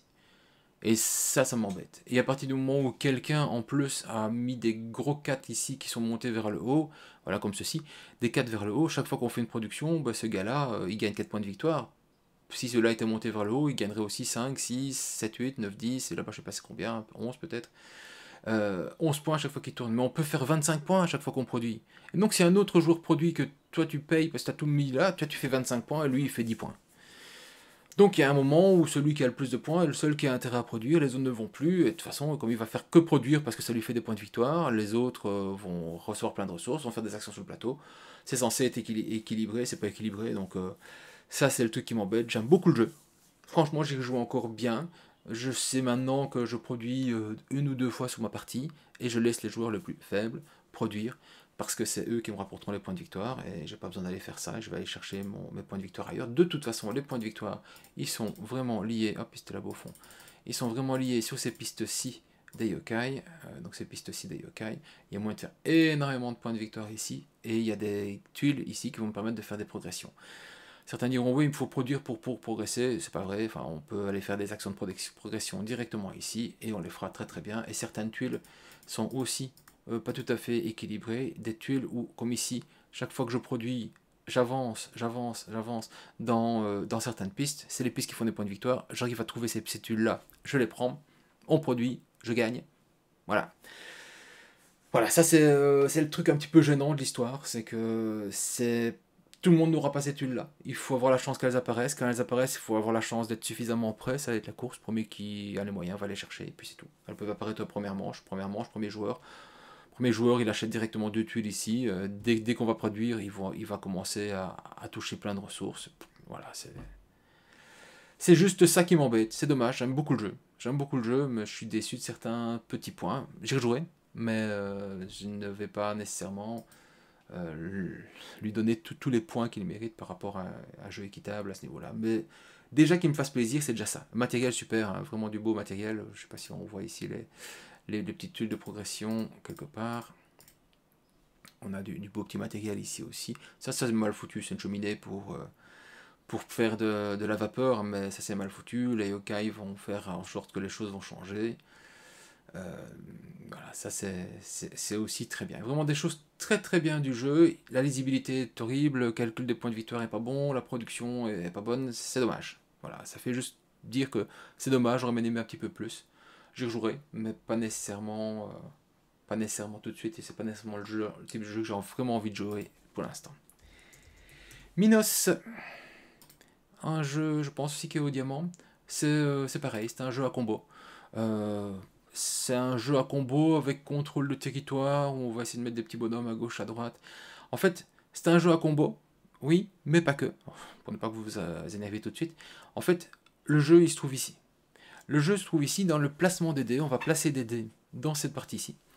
Et les dés vont ensuite être résolus du plus grand vers le plus petit. Donc tout le monde a accès aux dés, il y a des couleurs, le gris c'est des neutres, j'ai déjà fait une vidéo, je pense que vous pouvez vous baser là-dessus pour avoir plus d'informations. Mais je vais les placer, et en fait, plus mon dé sera petit, plus il va être vers la gauche, et il fera des actions puissantes, sauf que je terminerai par ces actions puissantes. Donc je vais d'abord faire les actions des gros numéros, avant d'arriver à mes petits numéros et mes actions puissantes. Donc il faut maîtriser l'analyse de « Ok, je veux faire telle action, mais seulement c'est cette action-là que je veux faire en premier pour l'utiliser pour cette action-là. Sauf que si c'est un petit dé là-bas, je ne saurais pas l'utiliser parce que ce sera un gros dé là-bas. Et donc je ferai d'abord celle-là à vide, et puis seulement je récupérerai des cartes. » Voilà, ça c'est la réflexion. Et comme on place les dés un après l'autre, que si quelqu'un met un dé plus petit que vous, il vous pousse et vous envoie plus loin, ben, il faut estimer, tiens, qu'est-ce qu'il a envie de prendre, qu'est-ce qu'il va faire. Sachant qu'en plus, on veut essayer de faire 9 avec ces dés d'une même couleur pour pouvoir progresser dans des pistes qui se trouvent ici. Il y a plein de trucs à réfléchir là-dessus. Ça, c'est super important. C'est vraiment super important. En fait, le cœur du jeu, il est vraiment là-bas. L'intelligence du jeu, la nouveauté du jeu, c'est pour ça qu'il est dans le diamant. C'est pour ça. C'est vraiment pour la réflexion ici. Juste, c'est un downtime de fou. Et Minos, on se retrouve à 1 heure de jeu par joueur pour pas faire beaucoup de choses, hein, mine de rien, parce que oui, on va jouer, mais on va pas faire 25 000 trucs derrière. Et ça, c'est vraiment le truc décevant. Je me dis toujours, ben, quand est-ce que je sors un jeu qui dure 4 heures, où j'ai l'impression d'avoir fait à moitié rien? Je sais pas, moi je n'ai pas ce plaisir-là. Alors à 2 joueurs, ça fait quand même 2 heures, c'est vraiment 1 heure par joueur pour l'avoir testé. Et ouais, c'est sympa, c'est vraiment sympa. Et après, je vais faire des combos parce que je vais gagner des cartes. Quand je vais récupérer mes dés, hop, on va le voir sûrement quelque part. On va avoir toutes des cartes. Où est-ce qu'elles sont? Plein de trucs intéressants à gauche, à droite. On en voit ici une. On va avoir sous son plateau de jeu perso, ici, des cartes. Et ces cartes-là, en fait, elles ont une information qui est quand je prends un dé de telle valeur, quand je prends voilà, ici on voit, quand je prends un dé 1 ou un dé 2, je fais cette action-là. Quand j'ai été faire l'action qui se trouve ici, qui doit être celle-là, je gagne ceci. Des points de victoire ici en l'occurrence. Mais ça peut être autre chose. Je gagne un bonus, je fais un déplacement, je récupère un bonhomme. Et il y a un moment vers la fin du jeu, c'est que je récupère un dé et je fais bam bam bam bam plein d'actions et les autres attendent que vous fassiez vos actions, bon le machin. Donc on a déjà mis une plombe pour aller choisir ces dés et les positionner ici. Et puis après on fait une plombe parce que la personne est en train de réfléchir, je vais gagner ceci, alors je fais cela, grâce à cela je peux faire ceci, là c'est cela. Et en fait vous êtes juste pas intéressé à ce qu'il fait, il joue tout seul dans son coin, et ok. Voilà, fin de jeu, se déplacer en dernier pour aller prendre les majorités, enfin fin de jeu, fin de manche, très important de se déplacer en dernier pour aller prendre les majorités, laisser tomber les majorités qu'on n'a pas et aller en prendre des autres. Voilà, c'est ce que je vais faire à chaque fois. C'est juste une sorte de course de gestion ici, et puis on vomit ses combos, enfin on vomit ses bonus et tout ça, et on réfléchit très longtemps pour placer là, le jeu il est là-bas. Le jeu, la réflexion, le plaisir du jeu il est là. Voilà, moi je le sors pas, enfin je sais ça. Alors ça c'est ma petite perle, c'est le jeu le plus lourd de l'année. C'est ma petite perle d'humour. Parce que j'ai eu la chance, ou la malchance, je sais pas, d'avoir les explications de règles lors des scènes par l'auteur, qui sait pas expliquer un jeu comme beaucoup d'auteurs, on va dire. Et ça partait dans tous les sens, c'était incompréhensible. Ce jeu est à moitié incompréhensible. Des règles super lourdes. 2 heures d'explication de règles par l'auteur, c'est juste trop énorme. Je veux bien qu'il y avait la langue et tout ce qui va avec, mais c'est pas si compliqué que ça en fait, c'est juste qu'il sait pas expliquer. Et on va avoir le cœur de lave ici, on va avoir des bonhommes, des petits robots qui vont se déplacer, qui vont récupérer des ressources. Et en fait, ça, c'est la planète sur laquelle on est, et ça, c'est un zoom des zooms de la planète. Donc, le robot qui est ici, en fait, on le place ici, parce que c'est là-bas qui fait l'action qui va avec. Voilà. Je résume ça assez simplement. Et on a notre gros robot mainframe qui est là, qui est ici, qui va se déplacer, qui va faire 13 coups, puis qui va sortir, et il va sortir de la planète. Selon qu'on est tout près ou pas tout près, on va avoir des cartes, on va pouvoir placer des cartes ici et faire des actions. Et surtout, en fait, ce qu'il y a, c'est qu'il y a 3 vaisseaux, le jaune il est là, qui vont au fur et à mesure du temps avancer. Quand ils sont ici, il y a une livraison qui est possible. Le jaune quand il est là, il y a une livraison, mais c'est bon pour les autres couleurs aussi. Et la dernière livraison, elle est là. Si vous ratez la livraison, pour réussir une livraison, il faut être ici. C'est perdu, il faudra attendre la suivante. Sauf que il y a possibilité que de livrer une seule fois à ce vaisseau-là. Il n'y a qu'un seul joueur qui pourra livrer. Donc vous allez jouer votre coup, faire vos actions, préparer votre stockage de ressources, il y a des machins qui fusionnent pas, il y a des attaques par des cylindroïdes opposés qui viennent ici attaquer le vaisseau. Il y a plein de trucs partout, et au final, c'est pour arriver à livrer ou à ne pas livrer dans les temps quand le vaisseau passe ici. Vous ratez votre livraison, vous ratez votre partie. Enfin, il y a un moment où vous ratez la livraison du jaune, ok, vous dites j'ai encore une chance sur l'orange ou sur le rouge. Vous ratez le rouge et l'orange, on vous passe devant ou n'importe quoi, vous n'avez pas le bon ordre du tour, on s'en fout. Et c'est tout. Et juste, vous avez vos ressources, vous en faites à moitié rien, parce qu'il y a moyen de le vendre chez soi, un truc ainsi, mais ça ne vaut pas de points de victoire, ça n'a aucune utilité. On a notre petit marqueur qui va avancer perso ici, c'est des points négatifs, donc les points de victoire vont juste faire reculer le marqueur personnel. Et ce marqueur personnel est tout puant, parce que si vous êtes sur une case et que quelqu'un d'autre vient sur votre case, il vous pousse vers l'avant. Et donc vous perdez des points de victoire juste parce que vous étiez devant lui. Il n'y a pas de facilité de se remettre dans l'autre sens. Et quand vous le poussez quand vous revenez sur la case de quelqu'un d'autre, il ne reprend pas la vôtre, vous le poussez vers l'arrière. Donc quand vous voulez reculer, vous faites reculer tout le monde. Et ça, c'est juste pas possible. Et le pire de tout, c'est que ça, c'est pas le jeu. C'est pas le jeu complet. C'est comme Arx. Le jeu complet, c'était avec la boîte d'extension. Il faut la boîte d'extension pour voir le jeu complet.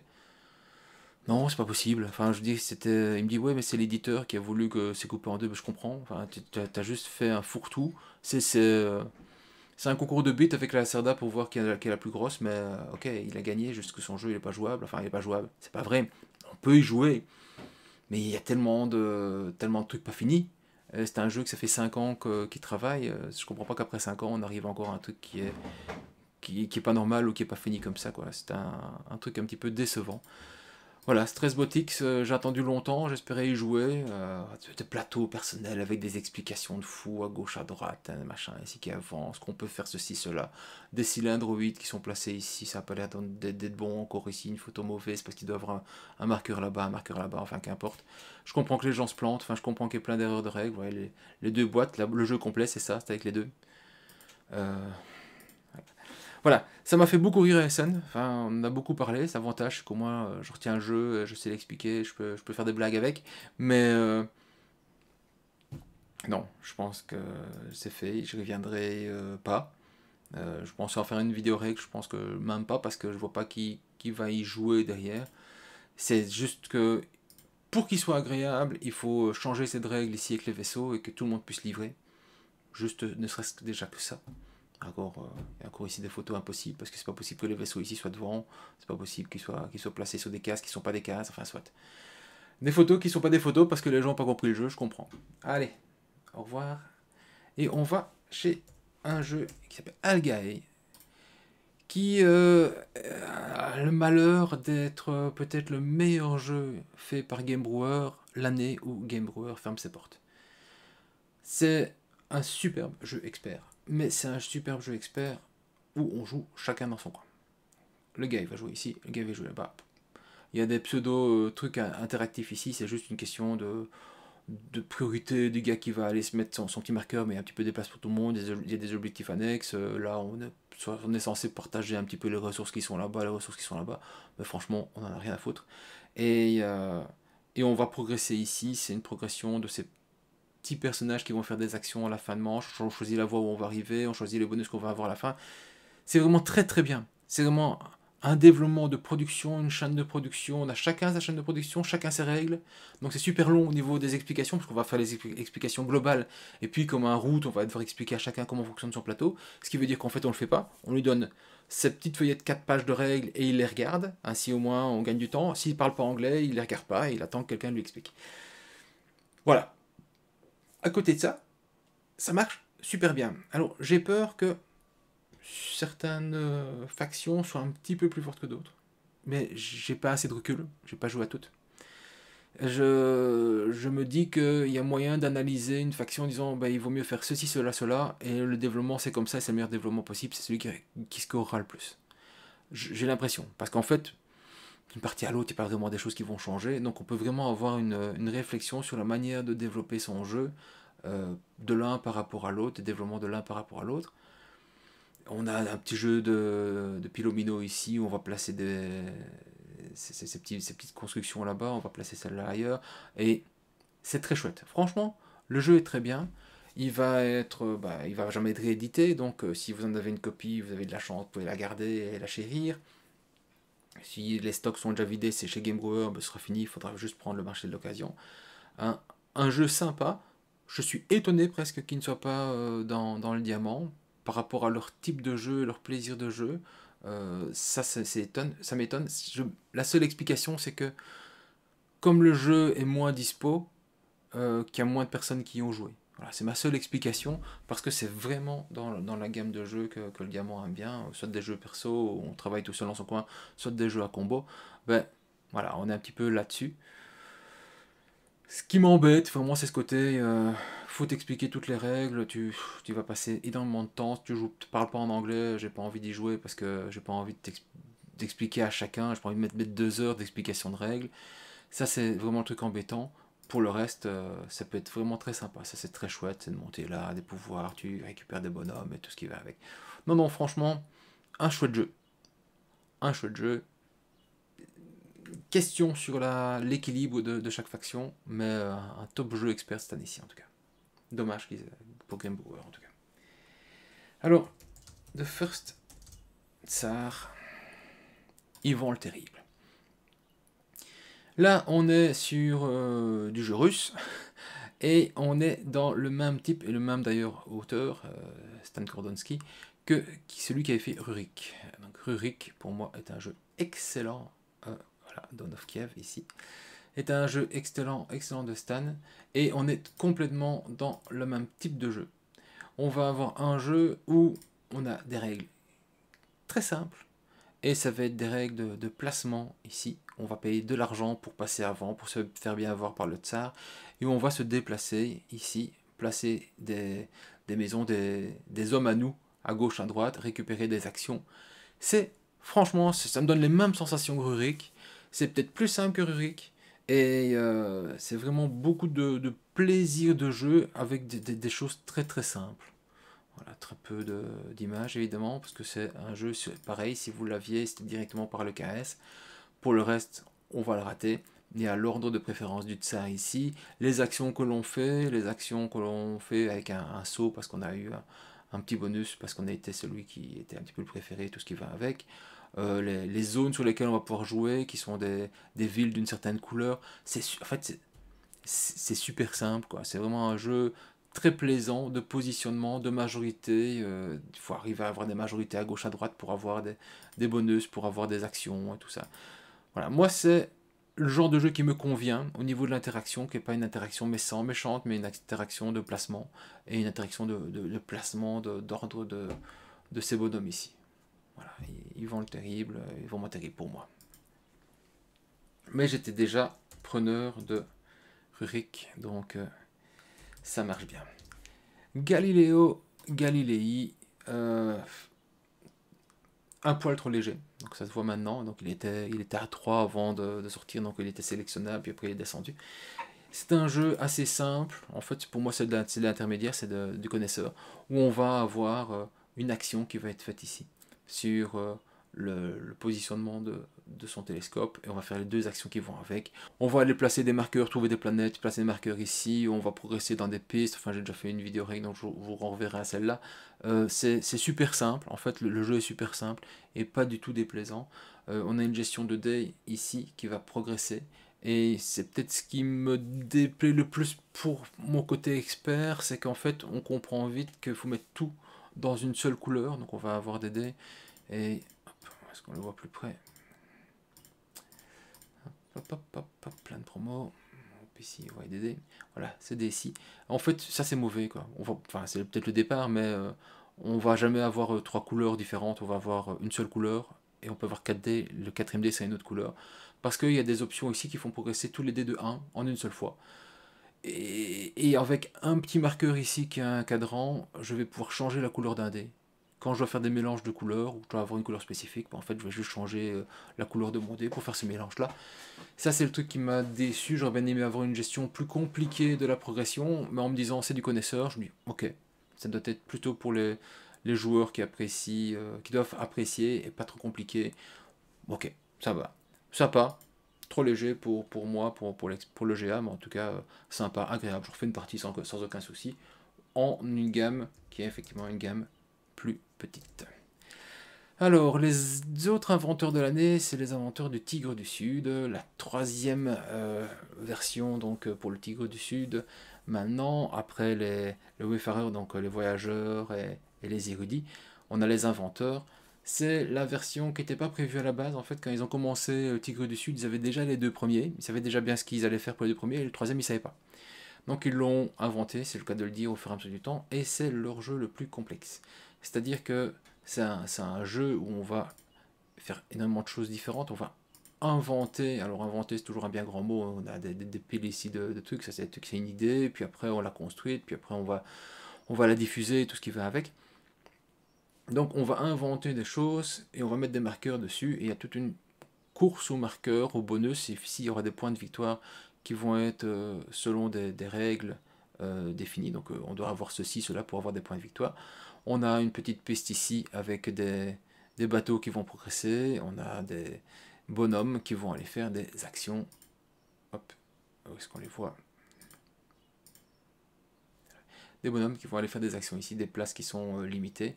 On a donc toujours l'opportunité soit de jouer un dé pour aller faire une action associée au dé sur son plateau de jeu. Voilà. Ici, on va aller faire des dés pour aller faire des actions. Il fallait faire un 7 pour avoir l'action. Ben, il a mis 7, donc il va pouvoir faire le bonus ici. On a des progressions ici, une tour qui va être une tour où le système, plus on monte, plus le machin ici va descendre, comme une sorte d'escalator. On a des dés ici qui sont des dés qui sont disponibles. On a des dés qu'on va placer qui vont nous permettre de faire avancer les bateaux. En fait, il y a plein de choses, il y a plein de manières d'aller faire ces actions. Et je vais retrouver un plateau de jeu peut-être plus générique. Voilà, on a ici les différentes actions qu'on va pouvoir faire, donc des actions ici, des actions là-bas, des actions là-bas. Et pour ça, on va mettre ces dés sur un dromadaire, et ce dromadaire-là va nous pouvoir nous dire, bah, tiens, je fais ceci, telle action à telle force. Voilà, c'est assez simple au niveau des possibilités, c'est très ouvert. Alors, son reproche, c'est peut-être la possibilité d'avoir des blocages. Quand tout est plein ici, et qu'on ne sait plus inventer, on ne sait plus rajouter quelque chose là-bas, ou qu'on ne sait plus avancer ici, il faut d'abord que quelqu'un libère, et du coup, quelqu'un d'autre pourra seulement s'y mettre, et c'est pas celui qui va libérer qui va s'y mettre. On avait un petit peu le même problème avec Érudit. Voilà, moi, c'est peut-être le seul souci que j'ai vraiment avec Inventeur, c'est ce côté de blocage. Les puissances d'une zone à une autre, c'est très variable. J'ai déjà fait plusieurs parties, je pense que j'ai réussi à me débrouiller, que ce soit avec le bateau, que ce soit avec autre chose, donc il y a moyen de faire des scores très intéressants à gauche, à droite. Après, c'est parfois aussi un blocage, faut pas laisser quelqu'un qui mette lui-même les deux couleurs ici, de petits marqueurs, c'est trop de points de victoire possible ici. En fait, c'est là-bas qu'on fait beaucoup de points de victoire, c'est quand on arrive à mettre deux marqueurs à sa couleur pour scorer les deux fois, et qu'en plus on a des dés qui se trouvent ici au-dessus. C'est ce qui va vraiment permettre de faire des points de victoire. En fait, j'ai pas beaucoup de choses à lui reprocher, peut-être à part ce blocage-là. Sinon, c'est complexe, c'est un vrai jeu expert, je sais plus combien ils ont mis de puissance à ce niveau-là, 4,33, ouais, je trouve ça assez vrai. C'est un beau petit jeu expert, on fait des choses, mais il faut vraiment les penser, les gérer. Le dé que tu vas jouer, il ne va pas nécessairement revenir parce qu'ils sont bloqués, il faut le temps de les faire remonter, toute une gestion de récupération de progression de dés. Voilà, c'est clairement le plus complexe. J'en suis très content en tout cas. À nouveau, grosse question de pourquoi il n'est pas dans le diamant.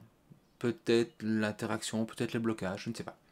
Ça reste, ou alors il arrivait trop tard pour que les gens puissent vraiment le tester, vu qu'il est arrivé en décembre, je pense, et les jeux, les finales de sélection, ça doit être aussi début décembre. Voilà, je n'ai pas d'autres explications intelligentes à vous donner par rapport au fait qu'il soit absent. Mistwind. Mistwind, on est sur un jeu très joli et très agréable. Un jeu de positionnement où on va retrouver un petit peu des idées à la Aventurier du Rail, parce qu'on va aller placer des marqueurs qui vont nous permettre de nous déplacer rapidement sur les zones où on a déjà des marqueurs. Donc quand on passe dans une ville où il y a un marqueur, on ne payera pas. Et on va faire du pick-up and delivery. On va récupérer des ressources quelque part qu'on va aller vendre ailleurs. Globalement, c'est ça. Simplement, ce qui est très chouette avec ça, il faudrait avoir une vision globale du jeu, c'est que, vous voyez, il y a des petits marqueurs qu'on va placer ici. Et quand on va placer un marqueur quelque part, on va en placer un de ce côté-ci, un de ce côté-là, on peut en placer par ici, on peut en placer par là, mais on n'en place pas, logiquement pas deux dans la même zone. Et on va donc faire des choix, c'est une course. Est-ce que je veux gagner ceci? Est-ce que je veux gagner cela? Est-ce que c'est plus important d'aller ici ou est-ce que c'est plus important d'aller là-bas? Il y a des endroits où on peut aller à plusieurs, d'autres endroits où on peut aller qu'une seule, des endroits où on peut aller deux fois. Par exemple, ici, il y a deux fois, là-bas, possible aussi. Là-bas, c'est une seule fois, là-bas, c'est une seule fois. Et du coup, on va vraiment aller chercher cette petite course à j'ai besoin d'argent, j'ai besoin de changer. Les pouvoirs sont très simples. Voilà, ici on les voit mieux. Les pouvoirs sont très simples. C'est encore un truc qui ressemble à rien, mais c'est pas grave. Parce qu'on ne peut pas avoir autant de marqueurs du même joueur du même côté. Je vois pas l'intérêt de faire des photos qui montrent un jeu qui n'est pas le jeu correct. Il faudra m'expliquer un petit peu quel est l'intérêt de faire ce genre de choses-là. Mais qu'importe, les actions qu'on va faire sont très simples. Récupérer des cartes, on en choisit parmi deux, on en garde une. Voilà, c'est très facile à les mettre.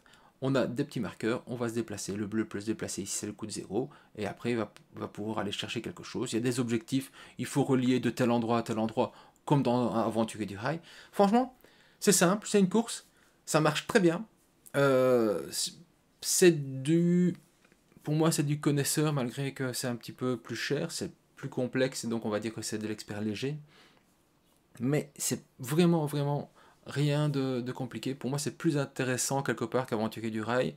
On va juste dérouler ses cartes et tout ce qui va avec. Ici, on va vraiment devoir gérer sa main, son développement, son déplacement, les coûts intéressants. Ce qu'on va payer, on peut avoir plusieurs vaisseaux. Dedans, on met un seul cube et donc on va se déplacer avec. Voilà, c'est un chouette jeu, introuvable, mais vraiment très très bien. Belle édition, bien édité, donc bon matériel et tout ce qui va avec.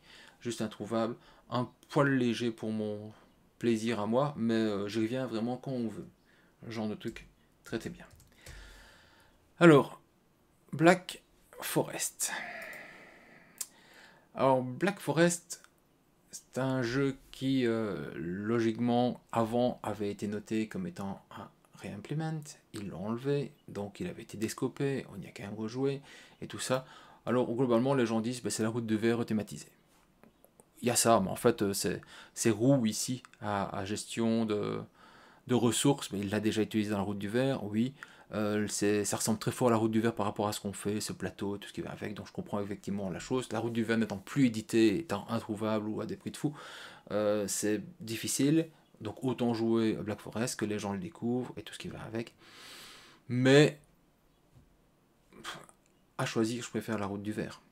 Voilà, je préfère clairement ça. Ce que je reproche, c'est l'apparition des scrolls ici, qui vont apparaître et qui vont aller à un endroit spécifique. Si j'y ai accès, j'ai les ressources, c'est tellement puissant que ça change trop le jeu en fait. Et que ça, c'est vraiment le truc que je vais avoir et que du coup, je vais pouvoir me profiter, me gaver, que les autres ne savent pas avoir. Voilà, ça c'est mon souci. Mais voilà, le reste, je suis très content que les gens y trouvent du plaisir parce qu'effectivement, il y a moyen d'aller faire des choses. Je me sens juste pas dans la forêt noire. Enfin, voilà, j'ai mes ressources et je les développe. J'aime bien le côté où on va déplacer les petites maisons d'un côté à l'autre. Ces trucs-ci, c'est pareil, c'est toujours un petit peu les mêmes qui reviennent. Donc, on va tous se gaver sur l'un ou sur l'autre. Ça va revenir un petit peu couramment. Ça fonctionne, c'est plaisant. Ça m'envoie pas du rêve, mais ça fonctionne. Alors, un autre qui m'envoie pas du rêve, c'est Rezafa. Sushi, c'est toujours, on espère beaucoup. Depuis quelques années, c'est, voilà, en fait, ouais, depuis Underwater Cities, on attend beaucoup. On avait encore eu quelque chose de bien précédemment, mais là, Rezafa, ça fait plouf, quoi. Enfin, pour moi, ça fait plouf. C'est cette gestion, tu vas aller à gauche, tu vas revendre à droite, tu vas aller à gauche, machin. Ouais, une manière de jouer. Oh, il y avait beaucoup de trucs à vendre à Essen, ils n'ont pas tout vendu. Une manière de jouer ici où on fait des pluies, enfin de l'eau qui va couler, mais c'est seulement quand on a construit là au-dessus que ça descend. Moi je remets des mecs que ça descende à chaque tour, il y aurait un intérêt à aller vraiment ici. Une progression ici où on va envoyer ces marqueurs pour récupérer des cartes. Mais ces cartes-là, elles sont soit super balèzes, soit très peu intéressantes. Donc ça va vraiment dépendre d'une fois à l'autre. Et en fait, tu vas vraiment monter dans une piste, tu vas profiter à mort, tu vas te gaver, et puis après tu vas faire tout ton jeu par rapport à ça. Et voilà, donc j'ai l'impression un petit peu de tourner en rond. Mes parties n'ont pas été folles. Même ici, où l'eau, quand elle coule, ici, le jaune peut décider de le faire passer sur le côté, alors qu'il n'y a rien du tout qui permet d'accueillir, mais c'est pas grave, ce sera là-bas, juste pour pas passer chez le vert qui donnerait des points de victoire. Voilà, ici ça descend là-bas, paf, le rouge peut décider de l'envoyer là-bas, et puis ici de venir là-bas ou de descendre tout en bas. Voilà, je comprends pas tout bien l'intérêt ou le plaisir de cette partie-là du jeu. Mon dromadaire qui va me permettre de me déplacer est sympathique, mais c'est pas top. Et puis il a une construction ici aussi de maisons supplémentaires, on va remplir des jardins, enfin on va aller souvent dans une piste et essayer de la maximiser. C'est pas choquant, on fait ça ailleurs, mais ça marche pas. Enfin pour moi ça marche pas en tout cas. Voilà, ça c'est pas un dromadaire zombie, c'est pour mettre comme ici les ressources à l'intérieur. Voilà, Rezafa, non, pas chez moi en tout cas. Alors là c'est retour en 1938 avec un style de jeu vraiment à l'ancienne. Orange et Lemon. Orange et Lemon, des petits bonhommes ici qui sont autour de l'église et qui vont se déplacer pour aller se mettre dans une action qu'ils vont faire. Donc au fur et à mesure du temps, on va prendre le premier bonhomme de la liste et on va le mettre dans un petit rond et on fera l'action après. Après on fera l'action du numéro 1, 2, 3, 4 et on va commencer à tourner jusqu'au dernier numéro. Voilà, ça c'est le principe. Alors ça tout fait vieillot dans le jeu. Je parle même pas des auteurs et tout ce qui va avec. C'est vraiment tout fait vieillot dans le jeu, voilà ici. Où on va... Ouais, c'est ça. Enfin, c'est pas que c'est mal, hein. C'est un jeu qui aurait été super, je trouve, il y a 25 ans, quoi. Parce que c'est un jeu de placement d'ouvriers, c'est un jeu d'ordre du tour, les bonhommes, donc on va les récupérer dans l'ordre une fois que ça aurait été fait. Donc on va faire le 1, puis le 2, puis le 3, et à chaque fois un petit numéro au-dessus, vous voyez, hein. Ici le 4. Mais si je suis placé ici, le petit bonhomme bleu là-bas, c'est le premier qui va agir, et on va le remettre sur le premier de la liste, donc c'est lui qui sera le premier à jouer. Celui qui va se mettre par ici, ben, il va être dans le queue de la liste, et donc il aura moins de place pour se positionner après. Voilà. C'est tout simple, c'est pas un truc vraiment pas super compliqué, on va prendre des ressources, on va les revendre, sauf qu'on n'a pas beaucoup d'espace pour mettre ces ressources sur son plateau personnel, donc on va devoir augmenter son plateau personnel, mettre des charrettes qui seront meilleures, seulement on va dépenser des sous, on va acheter des cloches pour faire des meilleures actions quand on se place quelque part, on va ensuite aller vendre ces ressources qu'on a été récupérées pour les vendre dans les bateaux qui se trouvent ici et qui eux vont nous rapporter vraiment plus d'argent et permettre de nous développer. Si vous n'avez pas d'argent, vous êtes un petit peu bloqué, vous ne faites pas grand chose, donc il faut absolument avoir de l'argent, il y a moyen d'aller acheter des notes de crédit, il y a moyen de faire une progression sur des pistes où on va acheter des actions déjà à l'époque, si on travaille bien avec le marché, on a une petite piste ici, on a du marché public là-bas, on a des actions qui vont modifier le cours en cours des ressources. Enfin, il y a plein de trucs à gauche, à droite. Visuellement, ça envoie pas du rêve, ça renvoie à l'époque en fait, parce qu'on est en 1900 ou un truc ainsi, et donc je comprends le style et tout ce qui va avec, mais toutes ces roues d'action, ben, ça fonctionne. Franchement, ça fonctionne, c'est pas désagréable, c'est juste un petit peu rétro, quoi. Voilà. Mais je préfère ça à beaucoup d'autres jeux de cette année-ci, clairement, quoi. Alors, un autre jeu qui a posé, cité des problèmes, c'est Beyond the Horizon, qui n'est pas un reimplement aussi, qui est bien un jeu à part. Bien sûr, il y a une filiation, bien sûr, on retrouve un petit peu des sensations de ce qu'on a avec Beyond the Sun, avec une arborescence, ici un développement. Simplement, on a coupé toute la partie majorité que moi je détestais à Beyond the Sun pour faire une gestion de construction. Et une gestion de construction qui se trouve ici, où on va placer des meeples, enfin on va se déplacer ici dans le monde, on va placer des nouvelles cases qu'on va découvrir, qui vont nous permettre d'avoir des bonus, on va construire des maisons quelque part, on va les fortifier, tout le monde peut fortifier, on peut les fortifier chez quelqu'un d'autre, ce qui veut dire qu'on va lui voler des points de victoire quelque part, enfin il le prend comme ça souvent, mal, mais c'est pas grave, on va améliorer des zones où on a découvert pour construire des bâtiments, mais on a ce même principe, on va récupérer des bonhommes ici. Alors je comprends pas du tout l'utilité d'avoir ce pseudo-sablier avec une face qui est censée être une face différente d'ici et de là. Je comprends pas. La gestion de placer des marqueurs ici sur le sablier, donc c'est un petit marqueur qui se trouve là-bas, dès qu'on le bouge le sablier, ça tombe. Ça c'est chiant, c'est vraiment chiant de la mort. Donc j'aurais préféré un petit truc incurvé dans un sens, ainsi au moins on aurait bien vu que c'était dans ce sens-là qu'il était mis en mode jouet, mais franchement quand il est sur le plateau ici, on sait bien qu'il n'est pas en jeu, enfin il est sur le plateau. Quel est l'intérêt de le déplacer? Je comprends pas. Voilà, ça c'est mon questionnement. Sinon pour le reste, on va développer ici, on va développer là-bas, on a des cartes, on a des pouvoirs personnels. Je trouve qu'il y a un pouvoir qui est un petit peu plus fort que les autres, c'est un qui permet de se passer, d'avoir l'obligation d'avoir un petit marqueur sur les deux cases en dessous pour aller à la case au-dessus, donc il y a des petits liens ici. Et il y a un pouvoir avec un seul bonhomme ici, il peut aller au-dessus, ce qui veut dire qu'avec un seul bonhomme ici, il vient là-bas, ce qui veut dire qu'avec deux bonhommes là-bas, il sait aller chercher le plus haut niveau, c'est trop fort. C'est juste par rapport à l'énergie que les autres doivent faire pour monter ici, je trouve ça un petit peu trop exagéré. Parce que ça sont des points de victoire de fin, donc évidemment c'est très intéressant. Et en analysant le plateau qui est toujours le même, on voit clairement comment passer. Sinon, pour le reste, si vous avez joué à Beyond the Sun, c'est pareil. Pour aller faire l'action qui se trouve ici, à partir du moment où vous avez inventé ou connu ou découvert la technologie qui va avec, ça permet d'avoir des options en plus. Sinon, les options de base toujours accessibles, les options avancées qui ont des prérequis. Et ça marche, franchement ça marche. Moi j'y joue en famille aussi, enfin en famille, ma famille est une famille de joueurs, donc tout est différent. Mais Oui, ça marche. Franchement, beaucoup de plaisir parce qu'on développe. Parce que tous ceux qui aiment bien construire, ils aiment bien ça. C'est parfois un truc qui donne un bonus et compagnie. Il y a des combos, il y a des bonus qui ramènent parfois un autre bonus, mais c'est pas infernal. Et c'est cette course ici, parfois très sympathique. Ce développement personnel permet de penser, de gérer un petit peu ça. Voilà, moi ça marche. Moi c'est vraiment un jeu qui me plaît beaucoup. Rénove pas tout, hein, donc ça reste quand même très proche de Beyond the Sun. Mais au moins, Beyond the Sun n'est pas chez moi, Beyond the Horizon sera chez moi. Alors là, on arrive tout doucement à la fin d'année. Donc ici, on se trouve dans les jeux qui ont été joués déjà en 2025. Donc les derniers jeux de la sélection, commencer à faire le fond du truc. Et Phoenix New Horizon en est un. Un jeu où on va avoir un terrain sur lequel on va pouvoir se développer. On va avoir des bonhommes ici qui vont aller chercher des points de victoire de fin de jeu.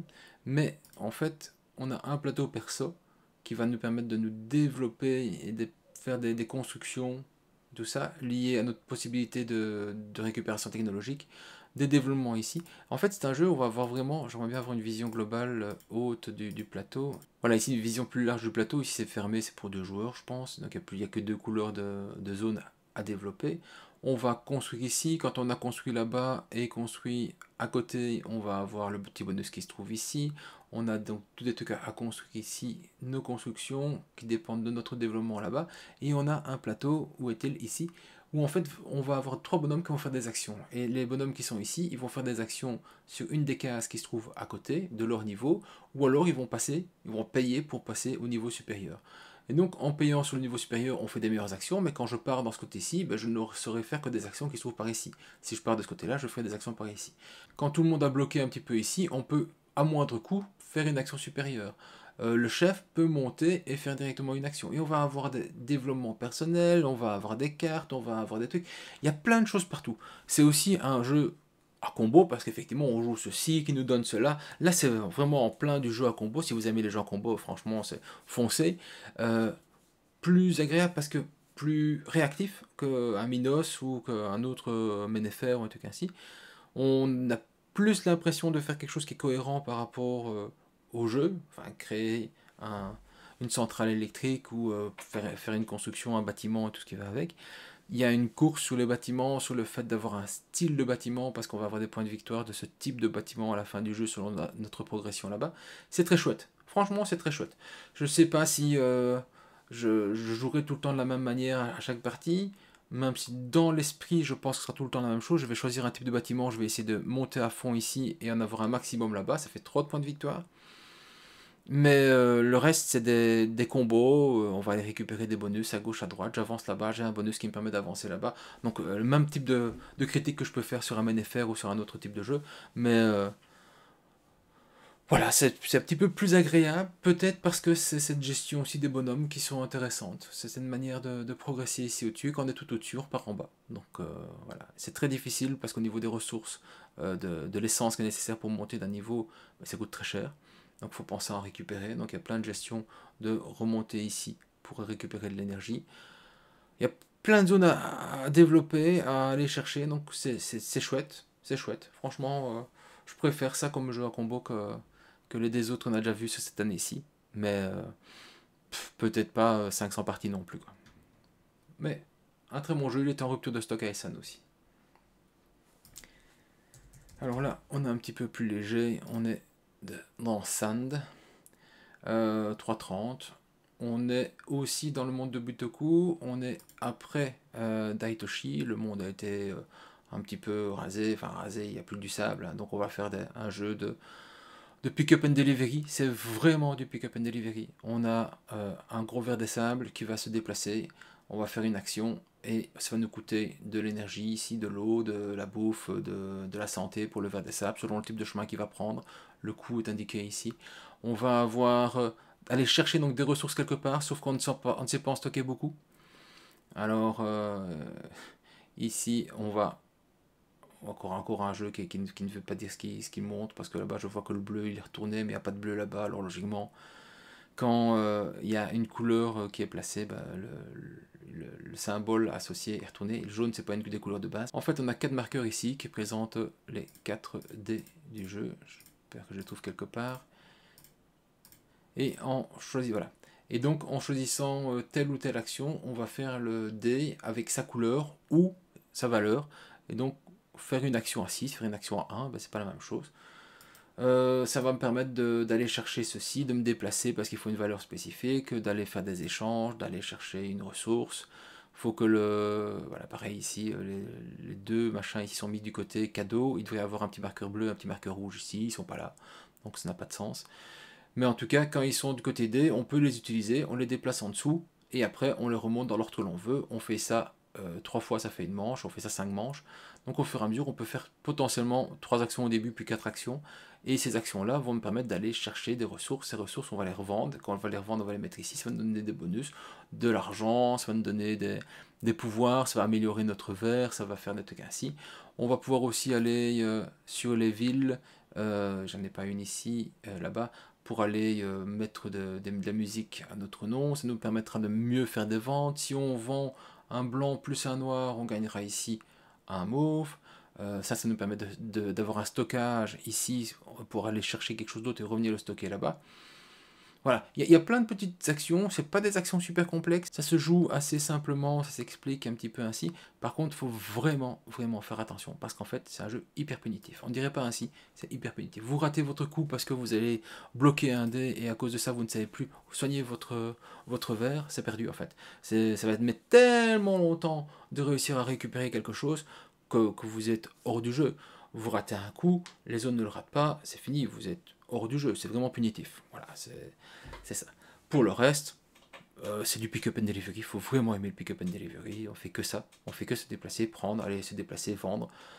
Voilà, je tourne un petit peu en rond, je me suis un petit peu ennuyé à partir de la deuxième manche, mais ça marche, enfin ça fonctionne très bien, c'est juste pas mon type de jeu. Mais en tout cas, c'est un jeu qui fonctionne pour ceux qui aiment bien ça, et c'est le côté méchant, donc pick-up and delivery avec punition, bah voilà, pourquoi pas.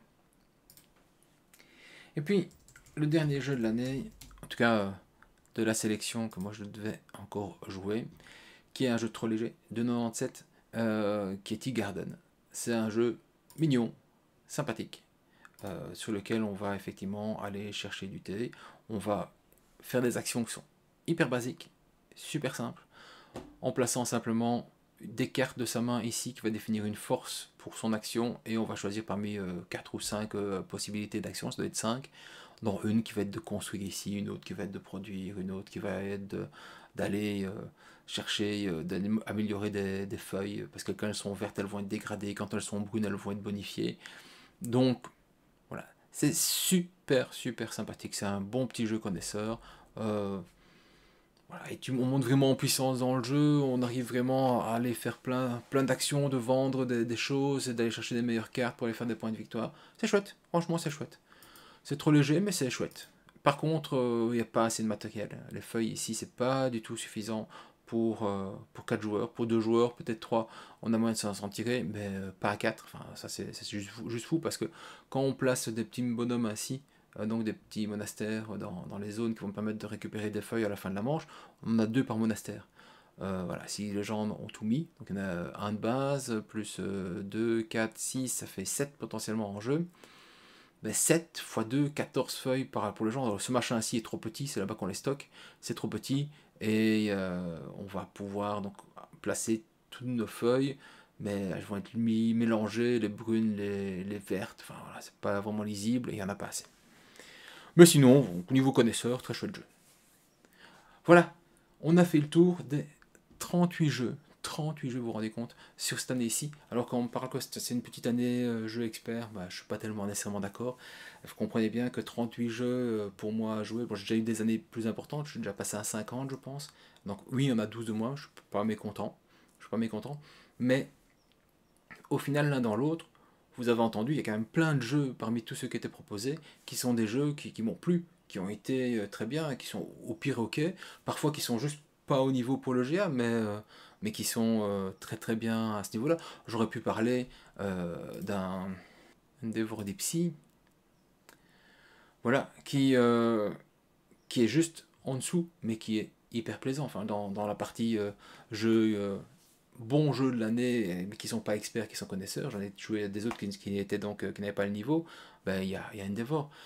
Voilà, simplement on le savait bien à l'avance qu'il n'était pas au niveau expert attendu, mais en tout cas il est super super agréable. Donc il y a eu plein de bons jeux malgré tout. Je regarde ma liste un petit peu ici, il y a plein de jeux que j'ai envie de rejouer, que j'ai joué, que je pourrais rejouer n'importe quand, parce qu'ils sont suffisamment bons pour y jouer, pour passer du temps avec.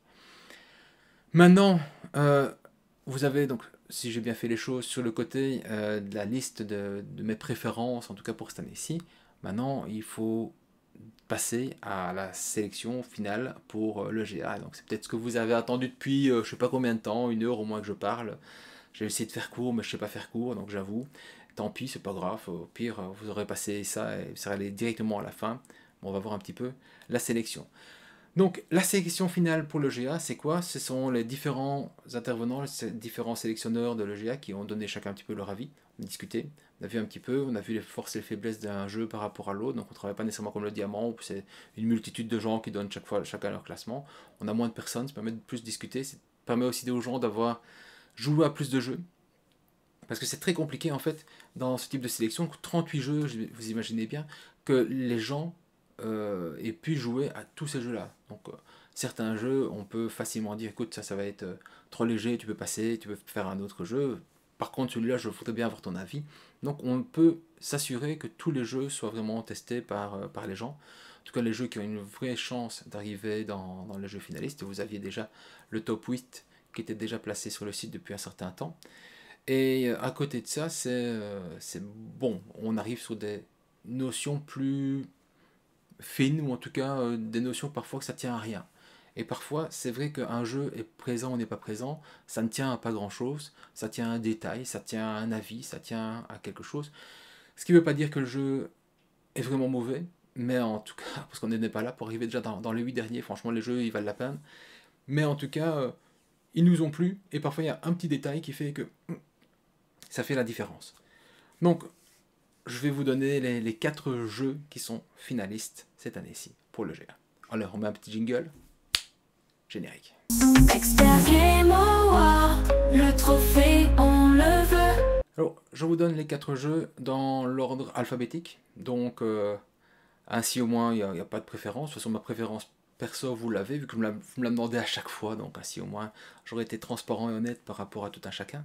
Les 4 jeux donc, qui sont définis comme étant les 4 jeux finalistes. Le premier qui est récupéré sera...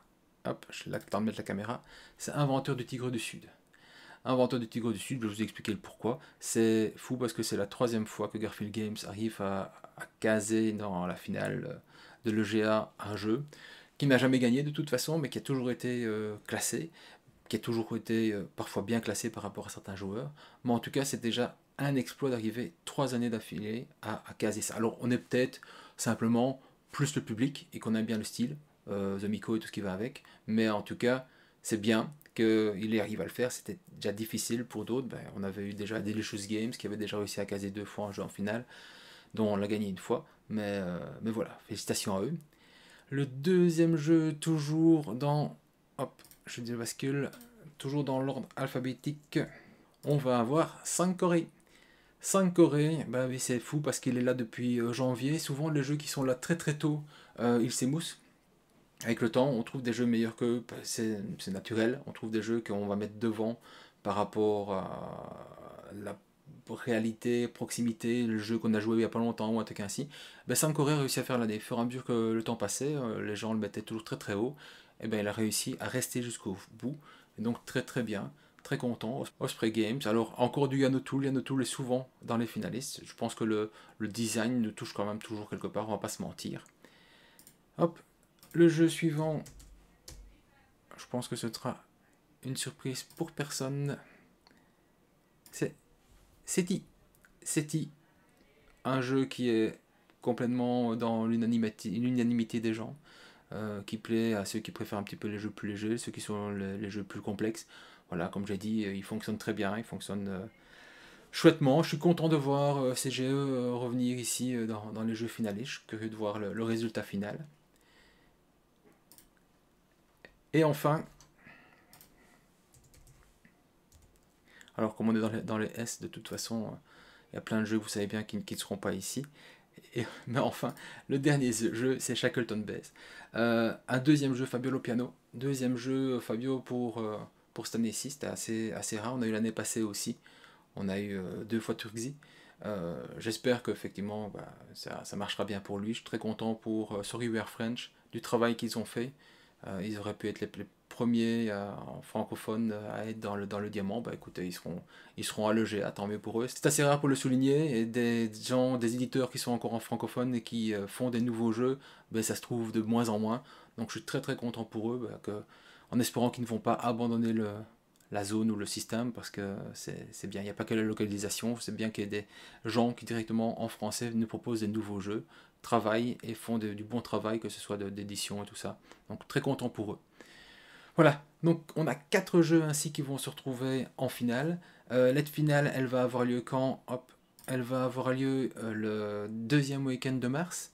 C'est-à-dire qu'il y a entre 30 et 50 personnes qui viennent globalement en tant que jury pour la finale. Ces membres du jury, ils sont des personnes anciennes qui sont là, mais comme tout le monde n'est pas toujours disponible, chaque année, j'ouvre les portes à des nouvelles personnes qui ont envie d'être présentes. Donc ça se passe dans le Namuro, donc ça se passe à Namur, au club Ludo Veritas, pour un week-end, donc du vendredi soir au dimanche soir. Les gens qui viennent de France, on a déjà eu des gens qui viennent de Marseille et tout ça, qui prennent l'avion, qui viennent en Blablacar, il y a des gens qui sont un petit peu fous comme ça, qui viennent et qui s'installent dans un Airbnb qu'ils louent à plusieurs, c'est pas un gros problème. Il y a des choses qui sont possibles sur le Namurois. Et puis après, on se retrouve de 10h à 2h du matin, chaque soir. En tout cas, le vendredi soir simplement, mais ça commence officiellement le samedi et dimanche. Et au terme de ces 2 journées-là, on va avoir le vote final, et vers 5-6 heures, donc le 2e week-end de mars, 2e dimanche de mars, on aura les résultats finaux, on saura qui des 4 ici est sacré jeu de l'année 2024 pour l'Expert Game Award. Voilà, si ça vous intéresse de rejoindre le jury, il suffit de faire toc toc, de m'en avertir. De toute façon, ici, une fois que ceci sera diffusé, j'ouvrirai à nouveau les portes et j'accueillerai de nouveaux membres. Je pense que j'ai encore de la place cette année-ci. Souvent premier arrivé, premier servi, mais qu'importe. On s'arrangera toujours bien, on verra bien. Venez nombreux, venez de loin, ça c'est pas un gros problème. On trouvera toujours bien une solution. Alors, une petite information complémentaire, on fêtera en 2025 les 10 ans de l'EGA, vu que ça date depuis 2015 avec Nippon, même si le système a un petit peu changé, les votants et tout ce qu'ils sont avec ont aussi changé. Il y aura certainement à l'occasion un polo commémoratif et je pense un tapis de jeu qui sortira sur les artworks de l'un ou l'autre jeu finaliste. On verra un petit peu bien comment ça va se mettre en place.